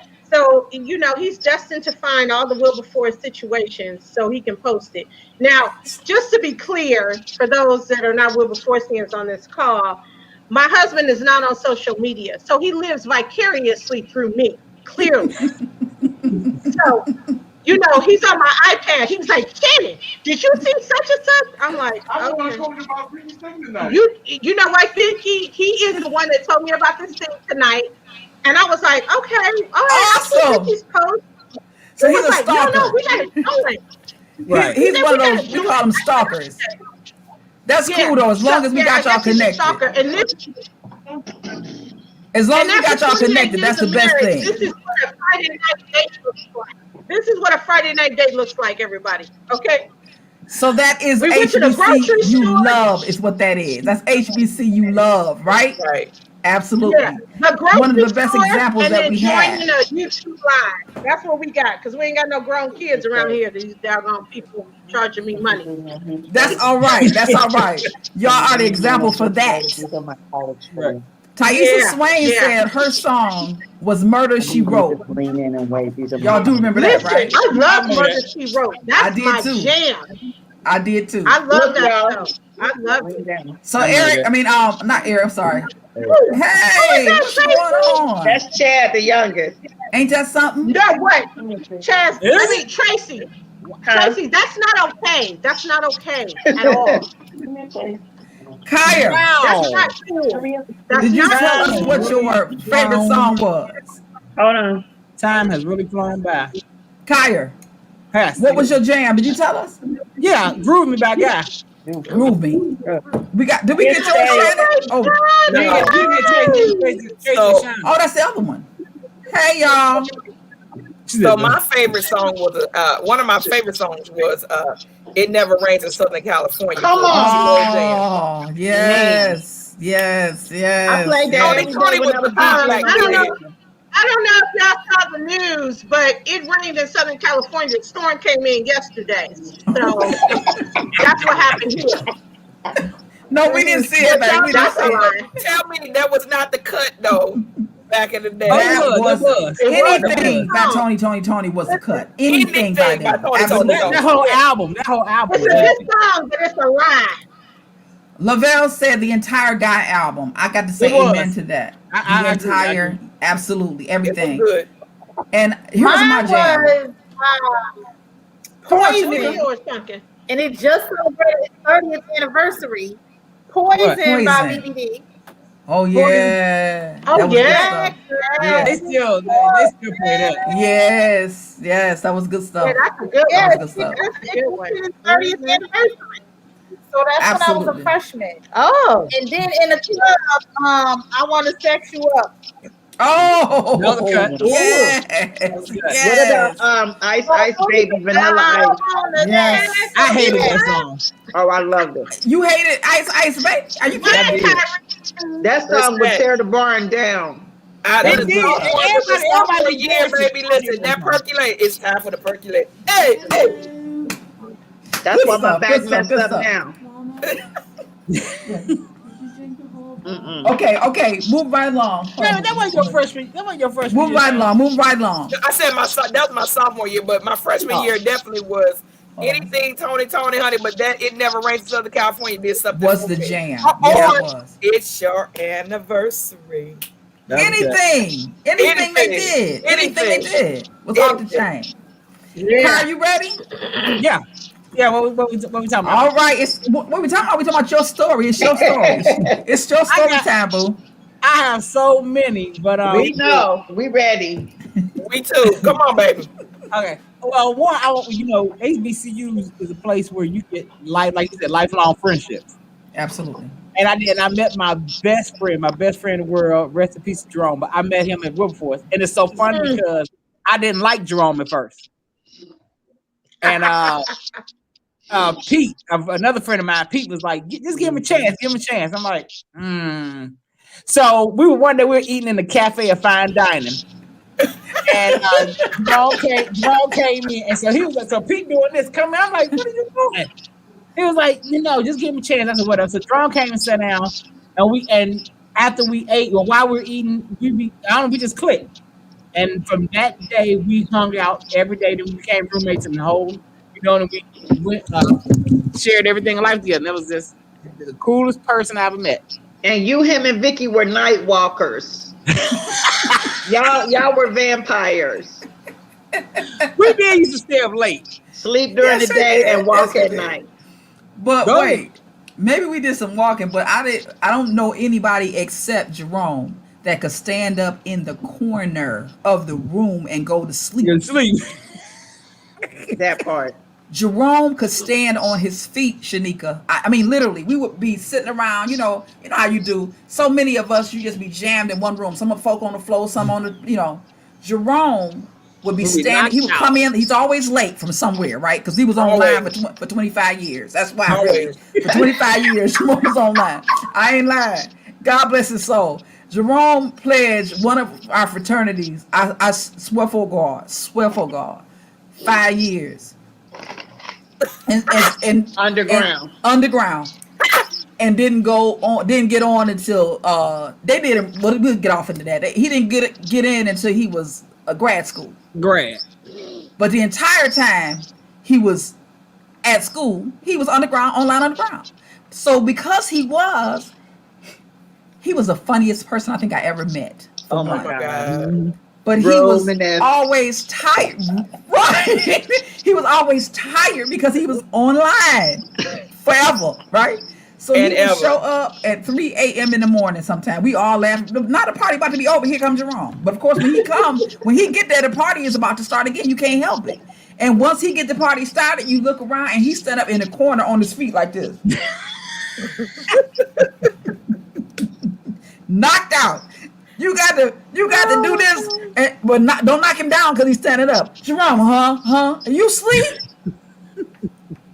Oh my God. And he was small, so you ain't want to knock him over. Correct. Right. He was Those so were the best funny. days. Man, He was so funny. Jerome. Lord, we had a what was a he was a professor. He was a what was the guy Greer Allen. humanities. Yeah, he was Greer humanities. Greer, Right, Allen but what was the Greer. name of Nobody that knew his class? first name or last name. We were spinning around Greer Greer, Allen Greer. Greer Allen. It was all the same, Allen Greer. but he was what can I say? Very, very dramatic, extremely dramatic, and clearly, an outly gay man, clearly, right? But he was really just super Extra dramatic. dramatic. And he had something going on with his hair, with his scalp. It didn't Y'all remember get that? washed. I feel like Okay. I was a student worker of his at one point. Was He he He had was- something humanity? going on with his scalp, and his He had scalp would be scabies. peeling. Extremely Right? flaky. So he would do this. He would do this. Oh, he was And picking- nobody could Oh, you do gonna him. make me gag. Nobody could do him like Jerome could do him. Jerome, oh my God, Jerome could do that. He had the perfect, impersonation of this guy, but he would be talking about the Romanesque period. And while he's talking, he's laying all over. He starts standing up, but in the middle of his lecture, he start like, so when I went to Paris, I was there about, must have been about, and the whole while he's peeling stuff out his hair. Oh my God. And doing like this, right? It would take Jerome to come in any room, and when he walk in, you say, "Jerome, what's up, Romanesque?" He would have us crying. Oh, we would be Real on the tears. floor. We would be on the floor. I miss Jerome. Wow, Oh my God. I miss. But then Jerome. another story, Tracy talking about we was on the radio. I remember I had played one day. I played Black Box. This called Everybody. And I get on before I introduced the song. No, after I played the song, I said over the air. I said, "Hey," I said, that ain't the skinny chick on the video singing. That's a singer named Martha Wash. Tracy came to me. You can't say that because it wasn't known. I just did it because I know Martha Wash's voice. She's like, "You gonna get us in trouble. You can't say that." And I'm like, "But that's who it is." She's like, "You don't know that." And I'm like, "Yes." And then I think the next week, Donnie Simpson had blown him out the water on video. So I was like, "I told y'all ass." Oh my God. WURS 92.1. That's right. Good stuff, man. Good times. Those are the days. Good times. Listen, I tell you, journalism and broadcast was amazing back then. Sure Totally amazing. Yeah. Absolutely. We got red Okay. marks on our papers and blue marks on our broadcast. Right. It was a wonderful day and a wonderful time. Absolutely. But speaking of you all- instructors, where is Evelyn Blanche? I loved her. And Ms. Randolph. Evelyn Blanche, psychology. Y'all didn't take her? Oh God, I took an F in her class. I'll tell you where she is. I don't know where she is today, Oh. but I'm gonna tell you what happened to her at that time. Taisha can I don't know if she's still in the chat. Taisha can attest to this.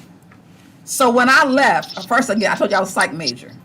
Evelyn, I'm not gonna say her full name because I don't know where she is, but I don't want to put her out there like that. But anyway, Miss Blanche was over the psych department at WU. Was she not? Yeah. She was director. Yeah. Yes, The ma'am. same time that I went across the street to Central State the year before, I don't know why y'all remember this, and maybe y'all didn't hear about it, but there was some stuff that came down the pipe where people started wondering and asking questions about her credentials. Oh. All right. So let me tell you what happened. I was a psych major. You liked Evelyn Blanche because you wasn't a psych major. If you was a psych major, you would not have liked Evelyn Blanche. She was a trip. The chick was neurotic. period. And I do think that she may have been bipolar. I remember she used to always say, you ask a question in class and you say, Miss Blanche, do we need to, at the risk of being redundant? That was her thing. Yes.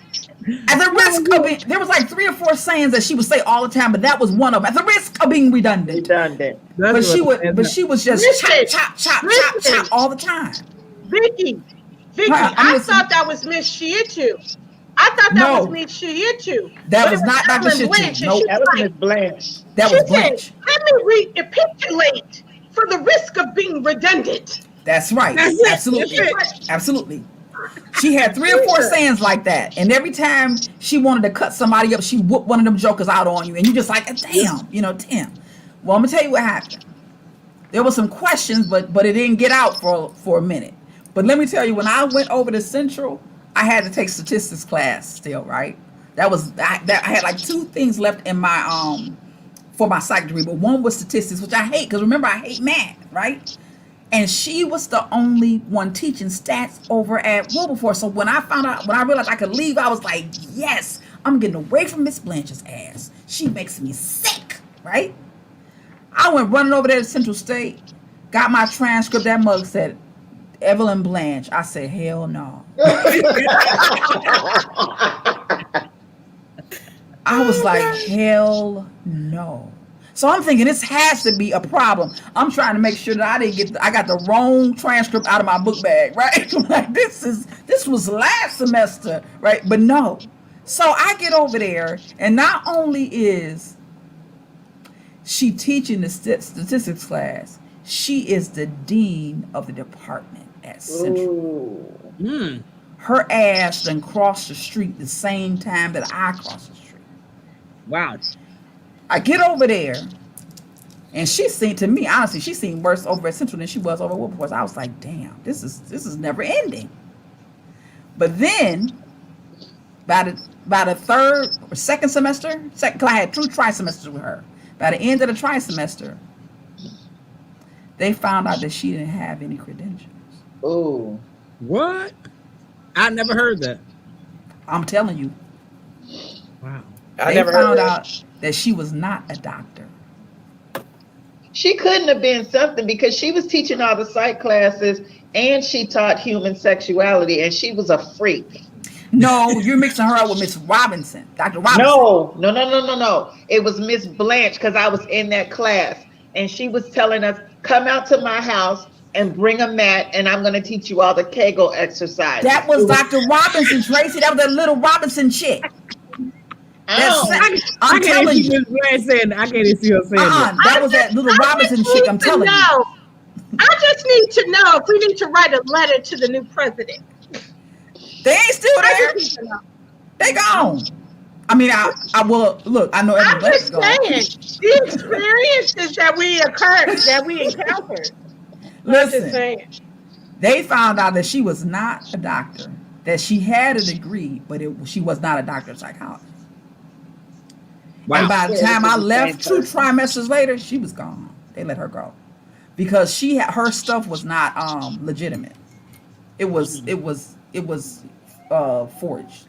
Ooh, that is so interesting. That's so interesting. But here's the thing, though, Shanika, I couldn't stand her because she was the best damn teacher I ever had. I believe it. At the university level. Yeah, I couldn't stand her, but she was on her shit, right? And she was on my shit too. I was like, damn, she makes me sick, right? But I'm telling you what, though, I don't know if it was her or Dr. Shiitu, but I remember very clearly because Chris and I had this class together, and the psych class, and one of them, y'all have to remind me, because if y'all were in her class, you remember. She said, you can exempt from my final if you get all A's and 1 B. Okay? Mm-hmm. And so I thought, okay, she talked a lot. And she said, when I give you an exam, I want you to give me everything that I gave back to you. And more. That's right. That's right. That's right. So I used to ask a lot of questions, right? Because I wanted to get the more. What did she So teach, I Shannon? exempted from my Say, final go ahead, let your sister in. because I asked more. Chris was sitting up there at 9 o'clock in the morning on his final. I got all A's and one B. Sorry, Chris Shane. But you're going to have to go to class and take your final. I'm pretty sure that was Dr. Shiitsu because she had those marks on her face. No, that was Dr. Shitu. Yeah. Yeah, she had those marks on her face. No, that was Dr. Shiitsu, baby. That was Shiitsu with the It was shit too. Yeah, she had Mark. Yeah, Mark. And Yeah. so I exempted from my final, and I was sleeping in on it 9 o'clock class where Chris had to go take that final, and I was all like, good for you. I didn't take her. I just took Miss Blanche. That was enough. And we used to put them those all night study sessions. Yes. Listen, you had to. I enjoyed her class. I did. Miss Blanche, I enjoyed her class. I fell asleep in her class, and she snuck up on me in the lecture hall and dropped a book on the desk and told me to leave. And I never came back. You didn't? I never came back. Why you go back? I dropped the class. Oh. I was just like, I'm done. She dropped the book because she got woken up and she didn't want to be. Drop. Tracy's like, get out of here. Drop. I dropped the class. But she told me I sleep too much because I said the question was how many hours of sleep do you get? I said, well, at that time I said, well, I need 8. No, you don't. You only need 4. I was like, who can operate on 4 hours of sleep? But that was her thing. She said, it's all in your mind. I said, well, girl, okay. To this day, I can't operate on 4 hours of sleep.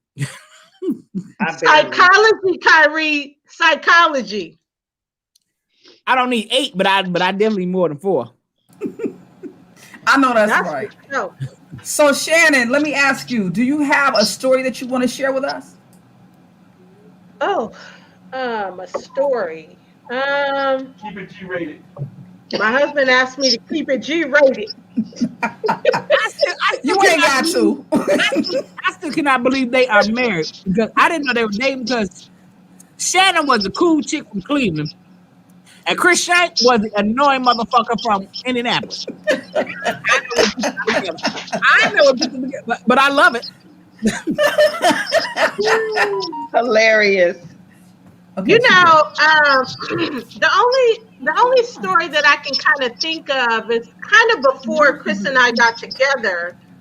And Tracy may know, Vicky and LaShonda may know too, but I dated Brian Smith, right? And he was a year younger or 2 years younger. I remember that. I remember that.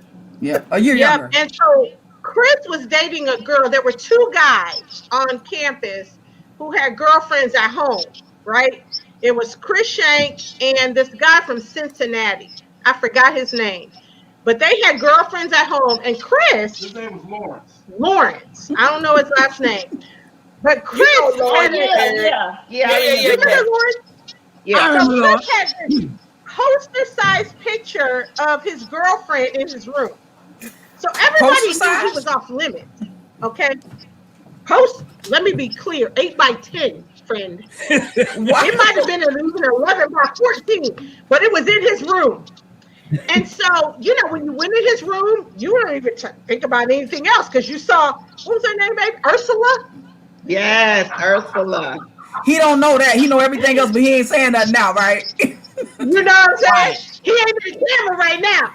So he's trying to stay married over here after 28 years almost. So he had this big old poster of the girl in the room. But anyway, that was the deal. Chris was off limits and so was Lawrence. So I didn't think nothing of it. I was dating Brian, doing my thing or whatever. And somehow or another, the girl, she came to homecoming, and I think it was our junior year. And was it our senior year, babe? It might have been our senior year because we kind of put on homecoming that year, our senior class. And so Ursula came down to visit campus, which I thought was great. Me and Chris were cool, no big deal. And I think at one point they weren't jiving that weekend or whatever. So by the time she left campus, I met her, by the way. And by the time she left campus, Chris wasn't feeling the same. And she told him, you know, out of all your friends that I met, Shannon was she was the best. I loved her. Thanks, Ursula. Right. Thank you, Wait. Ursula.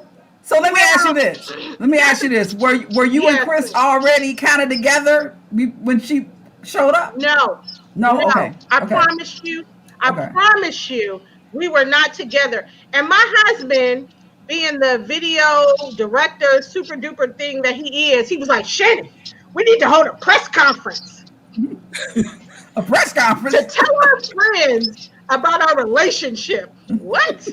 I don't know what you're talking about. But whatever the fact, oh, and his family were like, oh, Ursula's been a part of our family for the last 3 years, blah, blah, blah, Mother. whatever. So he broke up with Ursula over the phone. You got to tell them all that. Yeah, you We did. over the phone. Over Oh the boy. phone, because she lived in Atlanta. Well, I couldn't text her. You couldn't text her, baby. You couldn't text her. That's true. But she lived in Atlanta. She was going to fashion design school or something in Atlanta. And I said, listen, sir, I think that you need to call her and you need to have a conversation with her and break up with her officially if that's what you're going to do. So he did. And we ended up getting together. But I will say that at that particular time, I was dating Brian, and I think that Brian actually went to Chris and was talking to him about me.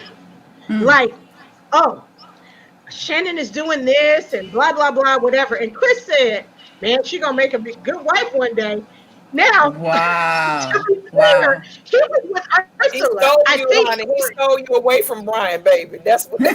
Right. Right. Yeah, Right. I like that, LaShawn. I like that, LaShonda, because I don't want it to be like I stole him from Ursula because I didn't. I didn't. I promise you. But we But made he's it work. We actually made it work. And I think on graduation in 1992, on graduation day is when I told Chris that I think I might be pregnant.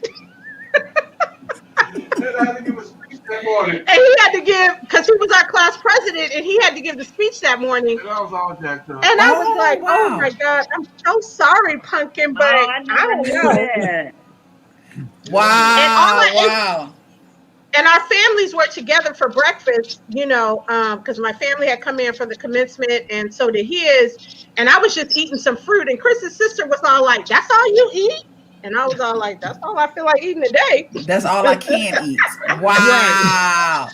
Because I was so, WHBCU love, baby. that's right, that's WHBCU right. love. That's My awesome. godfather was all like, Shannon, you're a little thicker. And I was all like, I don't know. But I mean, to be perfectly honest, you guys, I mean, Justice was born in January 4th, 1993. We graduated in May or June of 1992, and it's just been wonderful. She turned 28 this past January, and Chris and I will be married 28 years in May 29th, 2021. So it That's worked out. awesome. That's He's awesome. great. Awesome. That's He awesome. hasn't changed, and I'm in love more than ever, even though he drives me crazy because he don't cook. I That's grew good. up. Alrighty Oh, but then. he definitely does clean. I don't do none of that cleaning crap over here. I don't do none of that. Well, that's Well, good. thank you, my dear. Thank you. Thank you. Thank you. Balance, yeah. Let me ask you That's all. my I'm gonna ask favorite you. story, Nikki. Well, I see why. That's a good one. Thank you. Let me ask you all. I want you to all think about this. I'm gonna ask you one more question, and then we will go. While you're thinking about it, I'm gonna tell you another quick little story. But I want to hear your answer to this question. I want you to think about what it is that you learned the most from your HBCU. What was the greatest lesson that you learned from your HBCU? That's the question I want you to answer. And before you answer that, I'm gonna tell you a quick little story about um, the time that special ed came to pick me up at Wilberforce University. The rapper? Yeah, you ready? Yeah, I am. Tracy was there. Y'all just missed it. Y'all missed all this. LaShonda looking like for real. That's right. Special ed. Come on. I got it made. Don't. That was her boy. Don't. Oh, you So know at him? this, I'm about to tell you. I told you he picked me up from. Y'all just didn't know. So here's the thing. I have a really bad habit of talking and moving around in my sleep. This particular night was one of those nights where I'm not sure if Boone Farm was involved or not. I don't remember. I don't remember what happened, but I do know that I went to sleep. And at that time, Nina was my roommate, little Nina, right? And I had this dream that I didn't know was a dream. That at this time I was living in Valentine Hall. And you know how you could, right before you go down those stairs, there was those big old picture windows, right before you went down the stairs. Mm-hmm. I was, looking cute as I try to be, chilling in the Union, listening to Anita Baker on the jukebox. Come on. And I got a call from my boo. Special ed. Double bum bum, dum dum, bum bum bum, bum. I could hear that. It was a soundtrack of my life. I could hear that in the background. I get a call from my boo at special ed, and he like, look, I'm gonna be there. I got about 15 minutes, and I'm almost there. I'm like, you almost there? He's like, I'm almost there. I said, all right. So I leave the Union. I run back to my room, right, and at this point, I'm like, I gotta get ready. So I get up, I go to the shower, I take my shower, I come back from the shower, I go back in the room, and I know I'm looking at my watch like I got about 5 minutes. At this point, I get completely dressed, put my shoes on, and I take off because he let me know that he was not coming in the limousine, but that he was coming in his helicopter. You feel me? So all I had to do was make sure that I did not miss him. That big picture window at the end of Valentine Hall? I had to make sure that I did not miss him, from the window. So I did not leave and go toward the window until I heard the propellers go, you know what I'm saying? Like, so I came and I got dressed. I'm looking at my watch. I got about 2 minutes, and I can hear the propeller. I take off. I'm gonna run down those back stairs. I get to the picture window, and I look out the picture window, and there's nobody there. Of course not. There's nobody at the picture window. There's no more soundtrack. There's no more sound of the propellers. It's just black. It's just like one of those black days, right? I look at my watch, and it's like 4 o'clock in the morning. And I realized that I am sleepwalking. And that it was all a dream. Oh my What were God. you drinking before you went to sleep? Huh? What were you drinking before you went to sleep? Bad dog. I don't know. Bad I dog. go back to my room depressed. Do you hear me? I get back to my room. Nina is in the bed, right? I got the bottom bunk. Nina got the top bunk. Nina looked down and Nina say, where is you coming from? Because we kept up with each other. If you're going to go somewhere, you let somebody know, Nina said, Mommy, where are you going? I said, I'll tell you about it in the morning.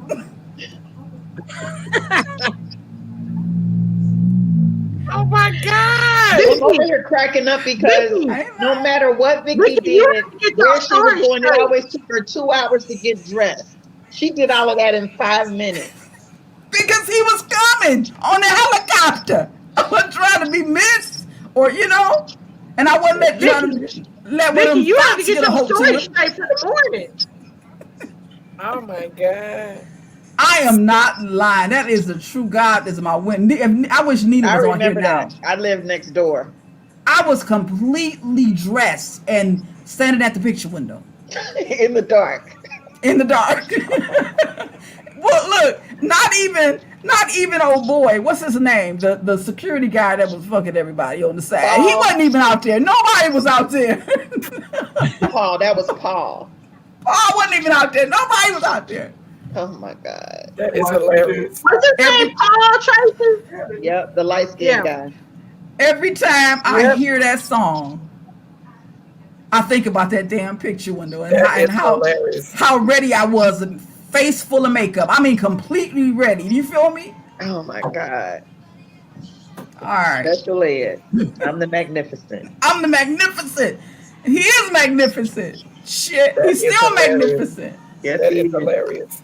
All right, so here we go.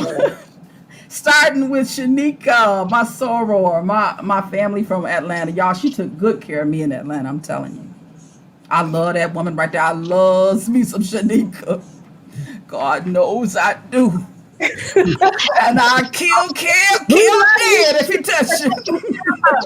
Hey, All right, Nick. Tell me what did you most learn? What was your best and your biggest and your greatest lesson that you learned at your HBCU Clark Atlanta University? Never miss homecoming. When I tell Amen. you, so it's myself and my cousin Malika, Shanika Malika. We went to Clark. We graduated from high school the same time. Our mothers and sisters. They live in Jersey. My mom lives upstairs. My aunt lives downstairs. We went to school together. We would go to homecoming every year, and I think we missed it 2 years in a row in the early 2000s. The year we got back, because we thought we were big time, so we start traveling outside the country. We're not going to go to homecoming. We're going to go to Jamaica. We're going to go to Mexico. We're going to go to Costa Rica. We got back to it. It was like, where the y'all been? Y'all niggas ain't been here in 2 years. Where have y'all been?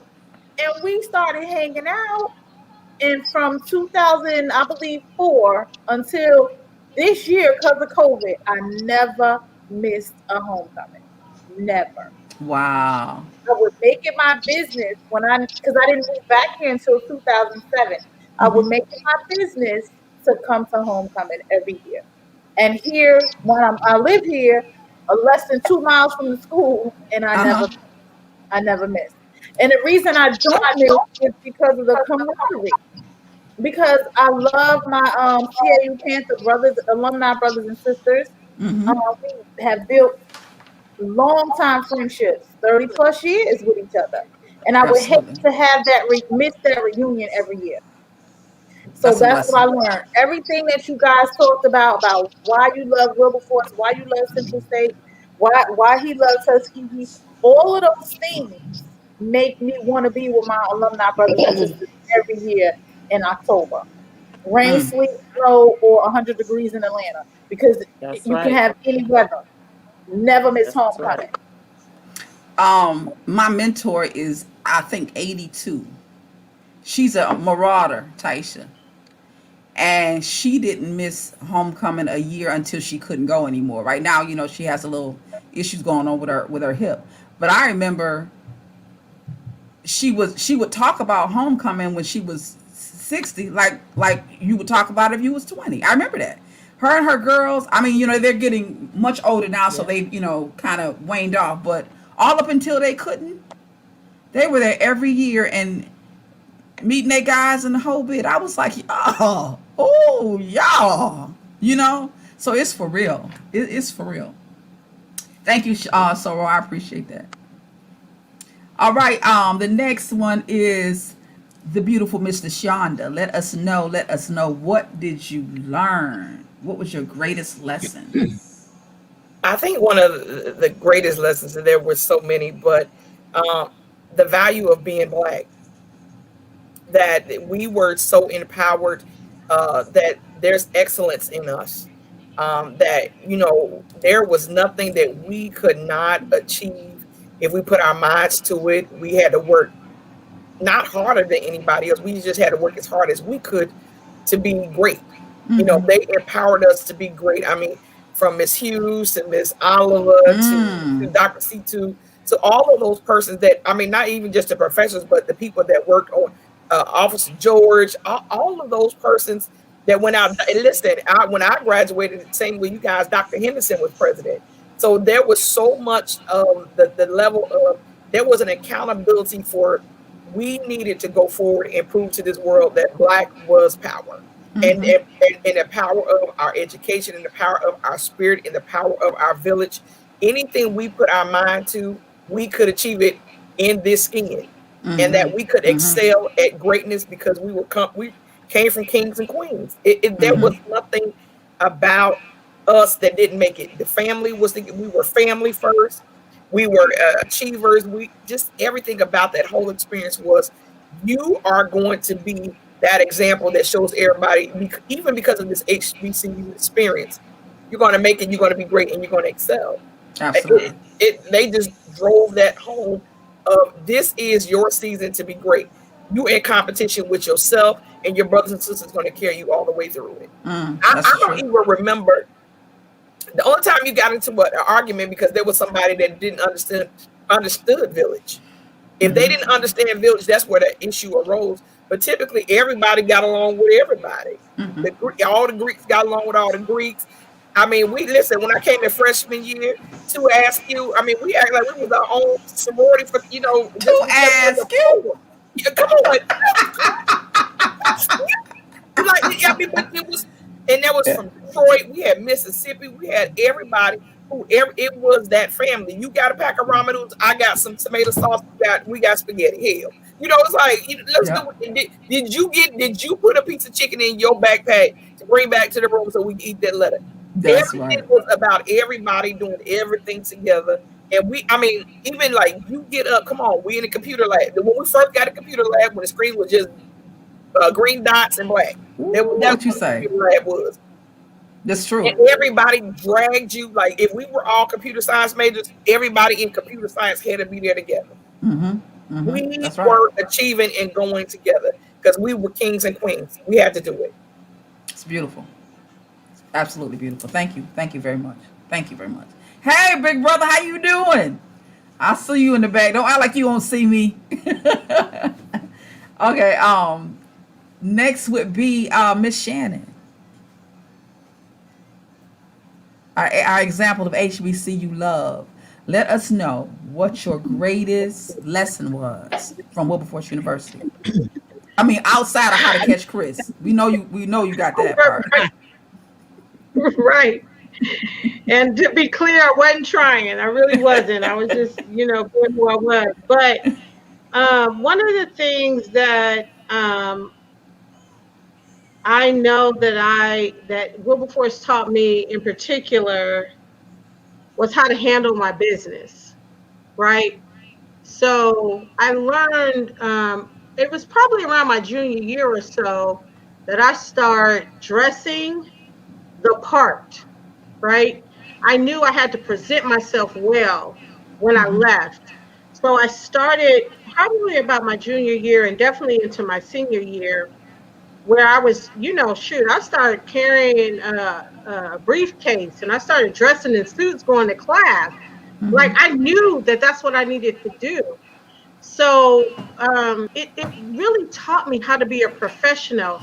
And one of the experiences that I had was working at the Xenia Daily Gazette, the newspaper, because I was a journalism major.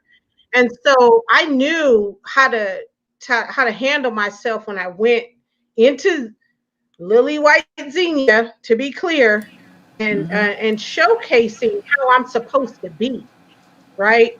And it really, really helped me to present myself in the world that I was getting ready to graduate into.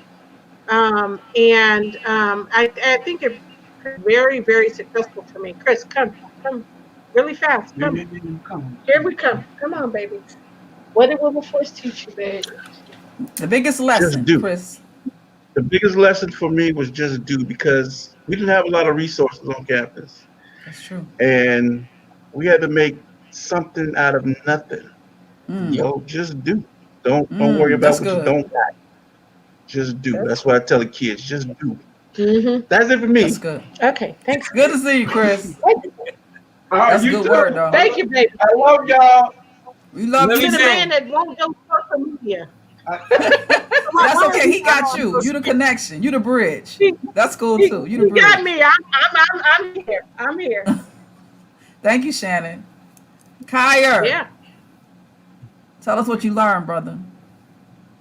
I learned a few things, but one thing that I learned is as Taisha typed it out, how to be proud of who I am as a black man, and that was a lesson that I took away from Wilberforce. My public speaking teacher, I can't remember his name, but one day he sat me down to tell me about myself and to tell me how he felt that I was a powerful person and I would be a great orator, and I should always be proud of who I am as a black man.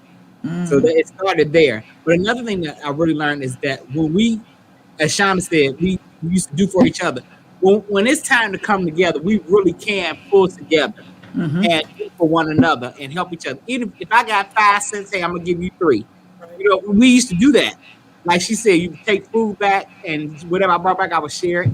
We would all share with one another. So we can. So in spite of what people think that black people can't come together or won't, we really can when the times are tough. And I really learned that at the HBCU. And I'm thankful for that.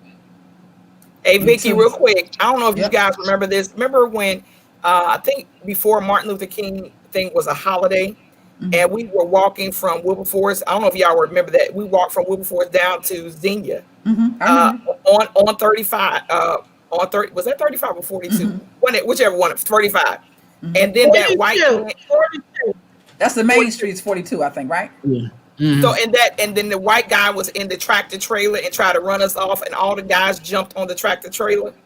Do you remember that? Yeah. And that was to the point of that was really when it was like even the greater connections. Like these men stood up for the women because of where the white guy, they beat the hell out of him.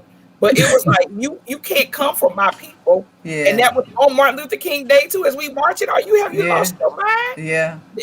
We family was family. Yeah.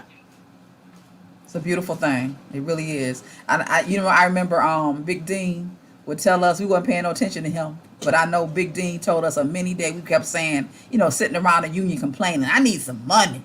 I'm ready to give me a job. I need to make some money. I'm tired of being broke. And Dean kept saying, I'll never forget it. I know Tracy remember this. Dean kept telling us over and over, stop complaining about this right here. He said, there's no other time in your life you're going to be able to get 3 hots and a cot. He said, and act like you grown when you ain't. He said, it ain't going to happen nowhere else. So relax, enjoy your time because it ain't going to last forever. And when you out of it, you're going to wish you had it. He ain't never lied. I'm still looking for the lie. I'm still trying to find a lie. You feel me? Because I'm telling you, a many day, I wish I was over at 239 Rapid Street playing in the yard. Is this adulting? This shit is for real. You know? You better say it. I just said it today. I wish we can go back if it's just for a week. Can we go back? Hey, Kyra, I thought one time, I think I might have mentioned this to Tracy. I said, you know what would be good, I think? And this would be a reality show for your ass. If we could go back to Wilberforce for 3 days and live just like you were a student, you got to sleep in the same beds. As long as they make it fried chicken. So, shower in the same shower. You know what I'm saying? I'm good, Vicky. I'm not going back to Wait. I'm hearing both of y'all, and I want to hear what both of y'all saying. One at a time. Let me hear this now. I'm going back to Ramada, so I'm good. I'm going with you. I want to go where she went because I'm going to fix the date that we go back. Let me be clear about that. But listen, really though, could you? Now that would be a reality show. Just 3 days. But that would be so much fun, though. I mean, you got to eat the same food. I mean, just like you got to go to class. Chicken on Sunday? Come on now. Chicken on Sunday? That would be some funny shit. You hear what I'm saying? You know, we was in the deep south down here in Atlanta. Yeah. And the cafeteria ladies, they had that little fat meat right here. Because the chicken ain't good if you ain't got no flap. You got to have a flap. We had a sister in the Wilberforce kitchen that cooked that looked like that, and she can cook. Yes, sir. Yes, sir. I came home. My father said, "Girl, I don't even recognize you." I said, "Oh, I have grits every day for breakfast, and we have fried chicken and collard greens. Now, living in Jersey, I was used to eating Italian, eating Chinese, eating Puerto Rican. Not all that soul food. My father said, we had fish and grits for brunch. right. Yes. Baby, I remember one Thanksgiving when they made pig feet and everybody was like, what the hell? Hey, Vicky, Chris just said my back couldn't take that bed. I know. That's why the shit would be funny. Max ain't either. That's why it would be hilarious. I'll be down there with my Motrin talking about something. I need 4. I need 4 Motrin to start. That's why it would be funny. It would be hilarious. Hilarious. Especially whoever had top bunk. Like, man, up there and climb up can there. you imagine? Mm-hmm. That's why, Chris, that's your next project. Get on that shit right there. That's gonna put you on. That's gonna put you on. Okay, I let Chris know I'm writing the script right away. Yes. We'll get that going right now. That would be As hilarious. a matter of fact, I think there's a collab going with Kyrie and Chris anyway. So let's get it going. Let's get it popping. I'm ready. I say that now, but trying to climb up in that little bed. Baby, I'm not sleeping on the top bunk. I cannot. Tracy, the top bunk is yours, boo. Listen, I used to always go back to school early just to make sure I can hit the bottom bunk. For the top bunk. Oh, I On the floor. I can hardly imagine. All right, who's next? Who's next? Tracy. Tracy from Cincinnati. What did you learn? What did you learn over there at W? What I learned? I actually learned the true meaning of sacrifice, and I'll tell you why. Because my parents, my mother and my stepfather, had 4 girls in college at the same time. And I know there was days that they went without. I know there was times when the electricity was cut off. And that's why it was so important for me personally to finish. But I didn't know how important the sacrifice was until I think I might have been a junior by this time, and I was kind of getting burnt out on school, and I skipped Miss Jane Ball's class a few times. And she pulled me to the side and she said, if you skip this class one more time, I'm going to call your mother. And I looked at her and I said, I'm grown. I'm in college. She said, you don't pay that tuition. She does. And I politely took my seat and shut my damn mouth and finished school. And out of the 4 girls, I was the only one that finished. All of us went on to do, great things. Rest in peace to my older sister. But just to know that there was 4 of us in college at the same damn time, I know that had to be hard on my parents. And I'm eternally grateful that they made it work. So that's the biggest thing that I learned. Wow. Hey, listen, Tracy, I just want to say that Jane Ball, may she rest in peace, literally, she was the person that, she said that to you, and I'm sure it was impactful. But she said words to both Chris, myself, and some other alums like Trace, Adrian and Tanya Gibson, that I will never forget. Yeah. She was the first person to mark our papers with red ink as we went out into the world so that we wouldn't be shocked when we saw it. Right. And I'm a professional. I've been at my company for 25 years and I'm managing an IT organization. But I still remember and I share that red mark experience of Jane Ball to my staff today. It is no joke. And I'm so glad that you brought her up, because for many years after Chris and I graduated, we would write letters to Jane Ball. And it was funny because she wrote the first letter to us. Wow. Right? Like handwritten. Don't mess around. It wasn't no email. So I said, Chris, we need to respond to Jane. I had her email, but I would respond to her in a written letter. Because out of respect for, the love that and the time that she took to write us. And we did that for a number of years. And I'll never forget that. And the words that she embarked upon us, I honestly, I can't even tell you. I'm not even exaggerating how much they still stick with me. Shannon, when you go out into the world, you're going to need do this. You're going to need to know this. And it stuck with me for all these years, all these years. And I translate that to the people that are younger than me in this industry. And it's so important. So I'm really so glad that you brought her up because Jane Ball, and even though I didn't never had her husband because he was biology, as a professor, they really exuded. Um, I mean, I'm looking at Thaisa Swain's comment down here. HBCU love in the purest form. Those two professors worked a lot on their students and how they're to live their lives going forward. And I mean, coming in '88 and graduating in '92, so many years ago, those little things still stick with us all these years. We often bring it up. And they said that used to say, blah, blah, blah.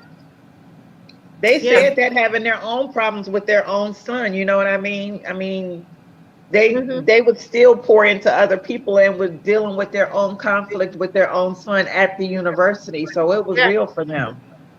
Right. But Miss Ball, Miss Ball is the reason I took writing seriously. I remember you telling me that. A quick story. It was a contest they was having at school for it was a book. So she kept asking me, "Are you getting in the contest?" "Yeah, I'm gonna do it." And I would just say, "Yeah, I'm gonna do it." So one day I was leaving the radio station and she sent this Tracy, I can't remember Tracy's last name, because she said, "Miss Ball told me to come and see you." I said, "What's up?" She said she wants to know, "Have you started on writing for the contest?" And I said, "Yeah, but I hadn't wrote shit." Yeah. So I knew because she said tomorrow's the deadline. So when I got back to the dormitory, Jerome wanted me to go somewhere. I said, "I can't. I got to write that. Miss Ball gonna get me. I got to do this." So I wrote this. I wrote this story, and I turned it in. I said, "Here it is, Miss Ball." I turned it in. I can see right now that wouldn't bother you. Just turned anything. I can see it in your face. She was like, "Here you go, Miss Ball." Right, here you go. So I ended up winning the contest. So Miss Ball, at the end, she came to me and she said, "So you were really working on this?" And I said, "Miss Ball, I gotta tell you the truth. I can't lie to you." I said, "I wrote that after Tracy came to me." She said, "You made this up that quick?" I said, "Yeah." And so then after she sat me down talking, she said, "You have such a gift and you really need to take this seriously." But my mind was on other things. "You really need to take this seriously. You are great. You're gifted." So she was always pointing me how great I am. And I wouldn't even think about writing. It's just something that I would do. But now, right, like as we speak now, I'm working on my second book. So I really thank her. I really thank her for that. I remember when you came, when I piped you into my class. Before we did that, you told me about Miss Ball's influence in your life. When he first wrote his book, I piped him into. I think I might have been in Atlanta. You was in Atlanta. I was when I was in Atlanta, Shanika teaching. When he finished his book, I piped him into my language arts class, and they got a chance to talk back and forth with him, and we did this whole. He was in on our poetry section, and they loved it. But I remember you telling me then that Miss Ball is really the reason I wrote the book. I remember that. Did we get every story? We got a story from everybody. We did. I mean, I'm sorry, a lesson from everybody. I think so. Yeah. That is. I mean, these are some of the best examples you're probably going to find about, again, the reason that we love our HBCUs and how impactful, they have been in our lives. So I would just implore anybody under the sound of this, of my voice, anybody that may hear this today, tomorrow, next year, it doesn't matter. If you know somebody who needs that kind of support, if you know somebody who needs to be a part of this kind of village, and even if they don't know they need to be, if you know they need to be, share this with them, and encourage them to look into an HBCU, not only because they are going to benefit in a major way, as you can see, because I'm 51 years old, and most of these people on here are around my age. They're around my age. When did we get here? I know, right? It's hard to believe. But we here though, Karen. Look, and some of us didn't make it. So it's a blessing to be here at 51, especially doing what we're looking at right now. You understand what I'm saying? So I would just implore anybody, and I'm not talking about, when all this is over, I'm not talking about online courses because you can't get this online. You got to get this face to face. This is face to face shit right here. You can't Can get I this say one thing online. real quick before we go to? Yes. Don't, even in the society we're in right now, a HBCU is not less than a PWI. No. Let me be very clear, because I think sometimes it's gotten a bad rap, or people think this is the last resort. This should be, in for a lot of you, it's your first resort, because the support that you've been looking for your whole life in your education, Come on now. this is where it is. These Come are on people now. that are not, you're not in competition trying to, find your place. They're trying to create a place for you. They're trying to create an environment for you to thrive in. And so I would literally say, don't think that at HBCU has to be your last resort. It's the place where you've always been looking of. If you didn't feel in your high school that you had a place, especially if you went to a predominantly white high school and you didn't find you had a place, and you were always struggling to make it work and make it count. Listen, I was like Vicky, or whoever said it, like in high school, it wasn't because I wasn't smart, but once I got to Wilberforce, the amount of support that was there, I had no choice. I wanted to be a scholar. The scholar that was in me just shot up out of me when I was there. My mother was like, "What is going on with you?" She's like, it because of the nurture that was there, the environment that they wanted you to thrive. So again, let me just state again, an HBC is not your last alternative. It's the place you've always been wanting to thrive in. What you say now? What you say I now? want to share one little thing, Vicky. Yeah, go I ahead. think these children are coming around. They're coming around because they recognize the importance of going to a historically Black college and university. Okay. I'll give you a prime example. Last month, we did a little signing party for my younger cousin. Stellar track runner, just like her mama, right? Today, or yesterday, they posted she chose to go to Hampton. So we knew as a family a month ago. We did her birthday celebration. We talked about it. Yesterday, she did her signing. The t-shirts that they had on the table, premier PWIs. Even where her mother ran, her mother still holds a track record at St. John's University in New York. St. John's offered her. The University of something offered her. The University of something offered her. That girl had on a Hampton University. Balloons, t-shirts, hats, sweatshirts. Everybody was Hampton. This girl grew up in an all-white neighborhood. Even though her mother grew up with us in Jersey City, she grew up in Roseland, New Jersey, which is a very prominent suburb up in the mountains of New Jersey. And she chose to go to a HBCU because she recognizes the importance of who she is as a young Black girl. She's a stellar scholar athlete. They even put her on the brochure for the little private school she went to. But she said, I'm going to Hampton. What she said was, I'm going home. Correct. Right. I'm going home. That's she said, I'm going home. Right. Because that's what HBCU is. It's home. Right? It's home. But as alumni, we have to also remember, pay your alumni dues. Yeah. Give back in scholarship.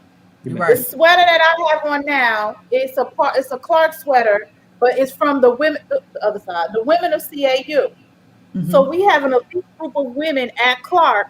I mean, we all elite, but we got a little special club of ladies who wanted to be, hey, we're getting up in age, we're almost 50. We started this Women of CAU.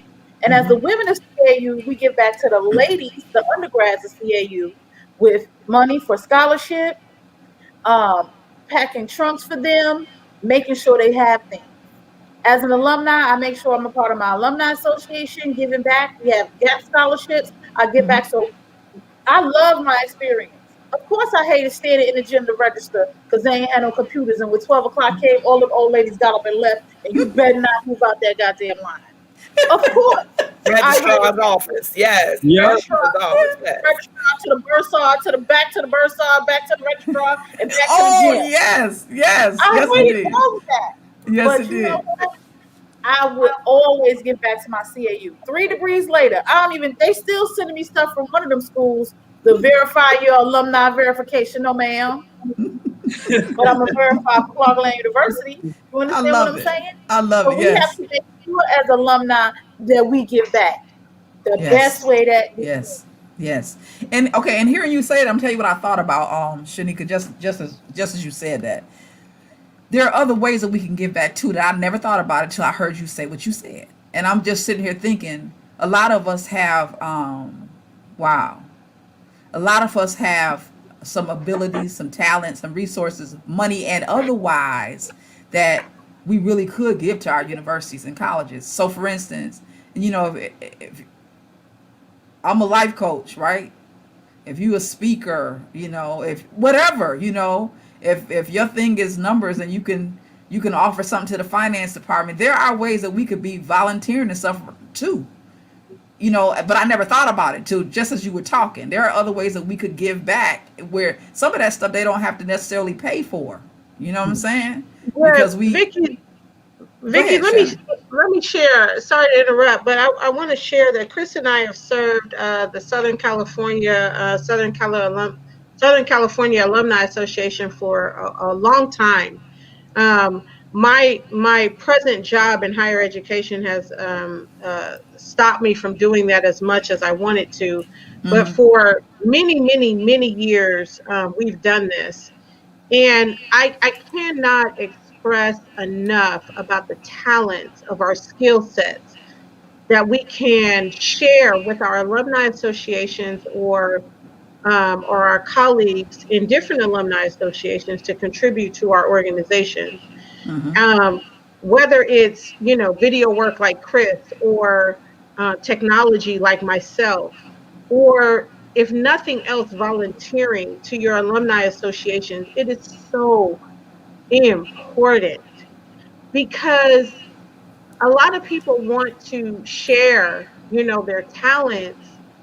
Um, and this is a way to do it in ways that you don't even think that could be used.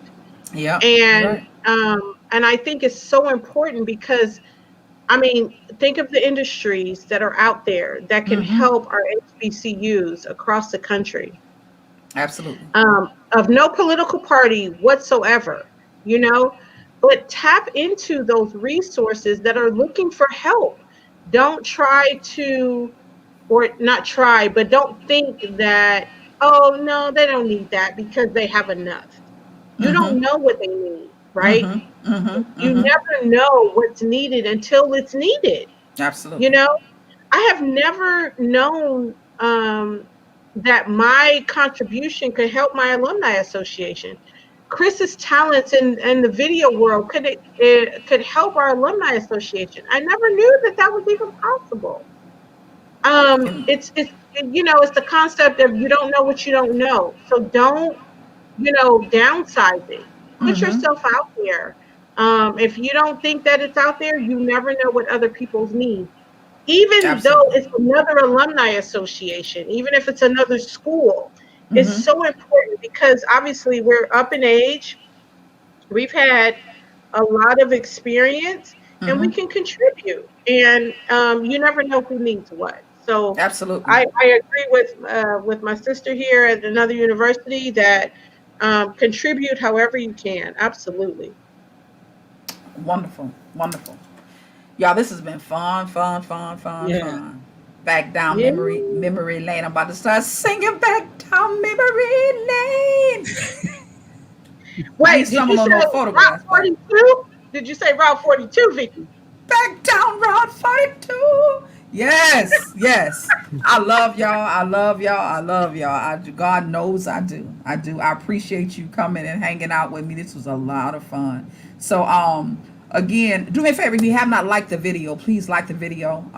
Share it with somebody, of course, and just just keep doing what you're doing. Just keep repping your HBCU. I want to read some comments really quickly. Latanya Cobb said, if you can make it through registration at a HBCU, you can make it through anything. That's the truth. Yes. That's Say the it truth. again. You right Latanya, about that. That's facts. sure. Especially after Facts. Miss Berrien and the finances tell you there's nothing we can do. That was her favorite line. I heard that so many times in my life. It was unbelievable. Do you hear me? So I used to say, yes, Route 42. Hey, D, what's going on with you? What's going on with you? I have enjoyed you all tremendously. Before I go, I want to do one thing because I have to do this. So let me share my screen. I have to share this with you because we got to. How are we not going to give homage to this lady right here? Can y'all see the screen? Yeah, absolutely. Come on. What can we say? What can we say about the beautiful Miss Cicely Tyson? Let me say this to y'all. Cicely Tyson is my I am her birthday buddy. We have the same birthday. Oh, nice. Wow. That's right, December 19th. That's something I found out a long time ago. And I also want to say, isn't that a beautiful picture? That is. That is absolutely beautiful. I also want to tell you all this. If you have not seen it yet, there's a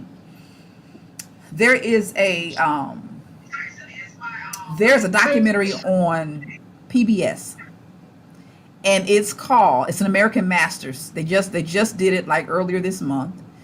I forgot what it's called, but there are 4 women that they document, and it's fabulous. I watched it the other night. Cicely Tyson is one of them. Amazing.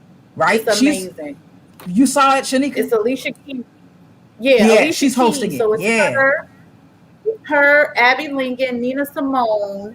Mm-hmm. Halle Berry is one of the contributors. Who was Billy? I think it was it Billie? It was Billie Holiday. No, not Billie Holiday. It's not Billie Holiday. She had Billie Holiday in there talking about they featured her as talking about her music with the strange fruit and all the other kind of stuff. She was one of the features. Oh, she was featured. Okay. Not a lot. Yes. As the others. It's beautiful. Abby Lincoln. Their main focus was Abby Lincoln, Nina Simone, Cicely Tyson. And then they had some other sisters from the Revolution. They had Angela Davis in there talking. They had I didn't see Merle Evers, but they did talk about how when they got to the music, they talked about how Billie Holiday's music gave the message.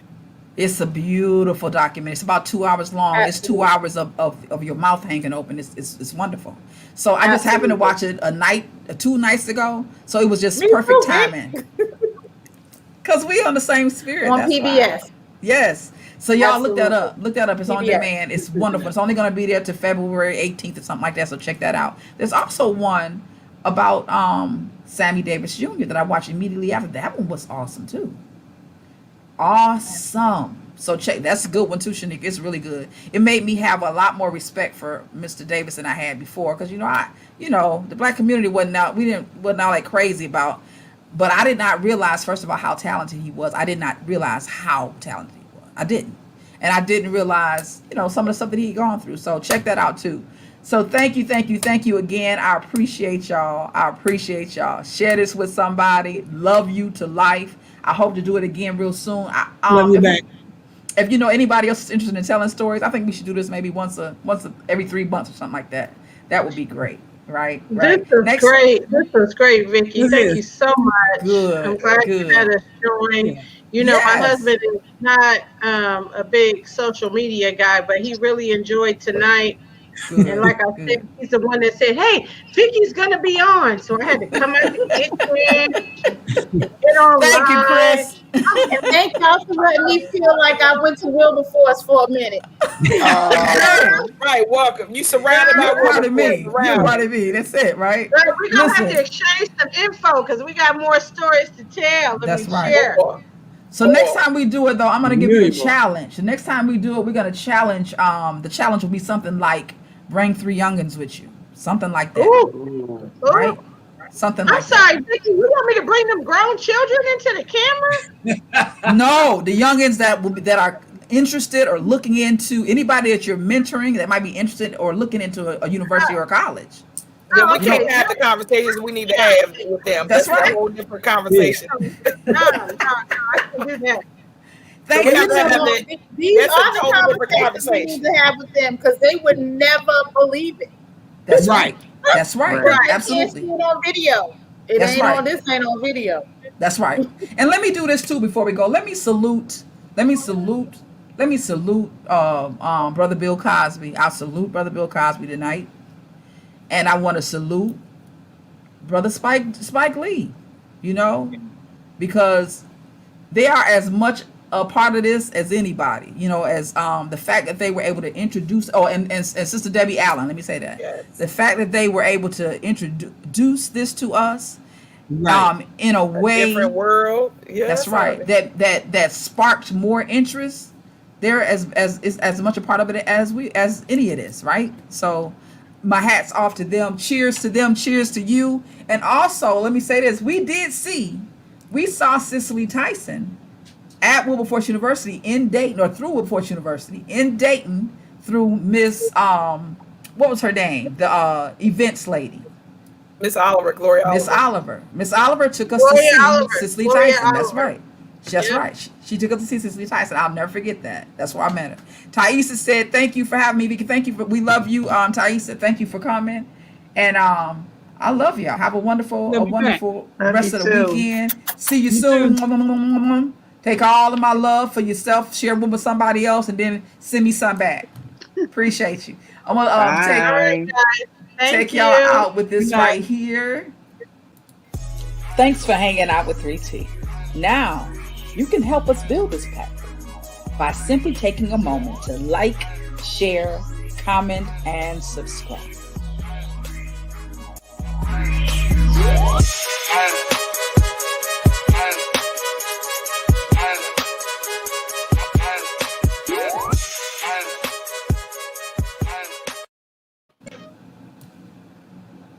Vicky, here you go. He's still there. I'm here. Ta-da! And Vicky, how did you make your logo, and how did you do your intro? I use several programs. I use StreamYard. I use Animotica. I use you said what? I use about 6 programs, but one is StreamYard, one is Animotica, one is, let me pull it up so I can tell you. What is who? Animotica. That's what it's called. Animotica. How you spell that? ANIMOTICA.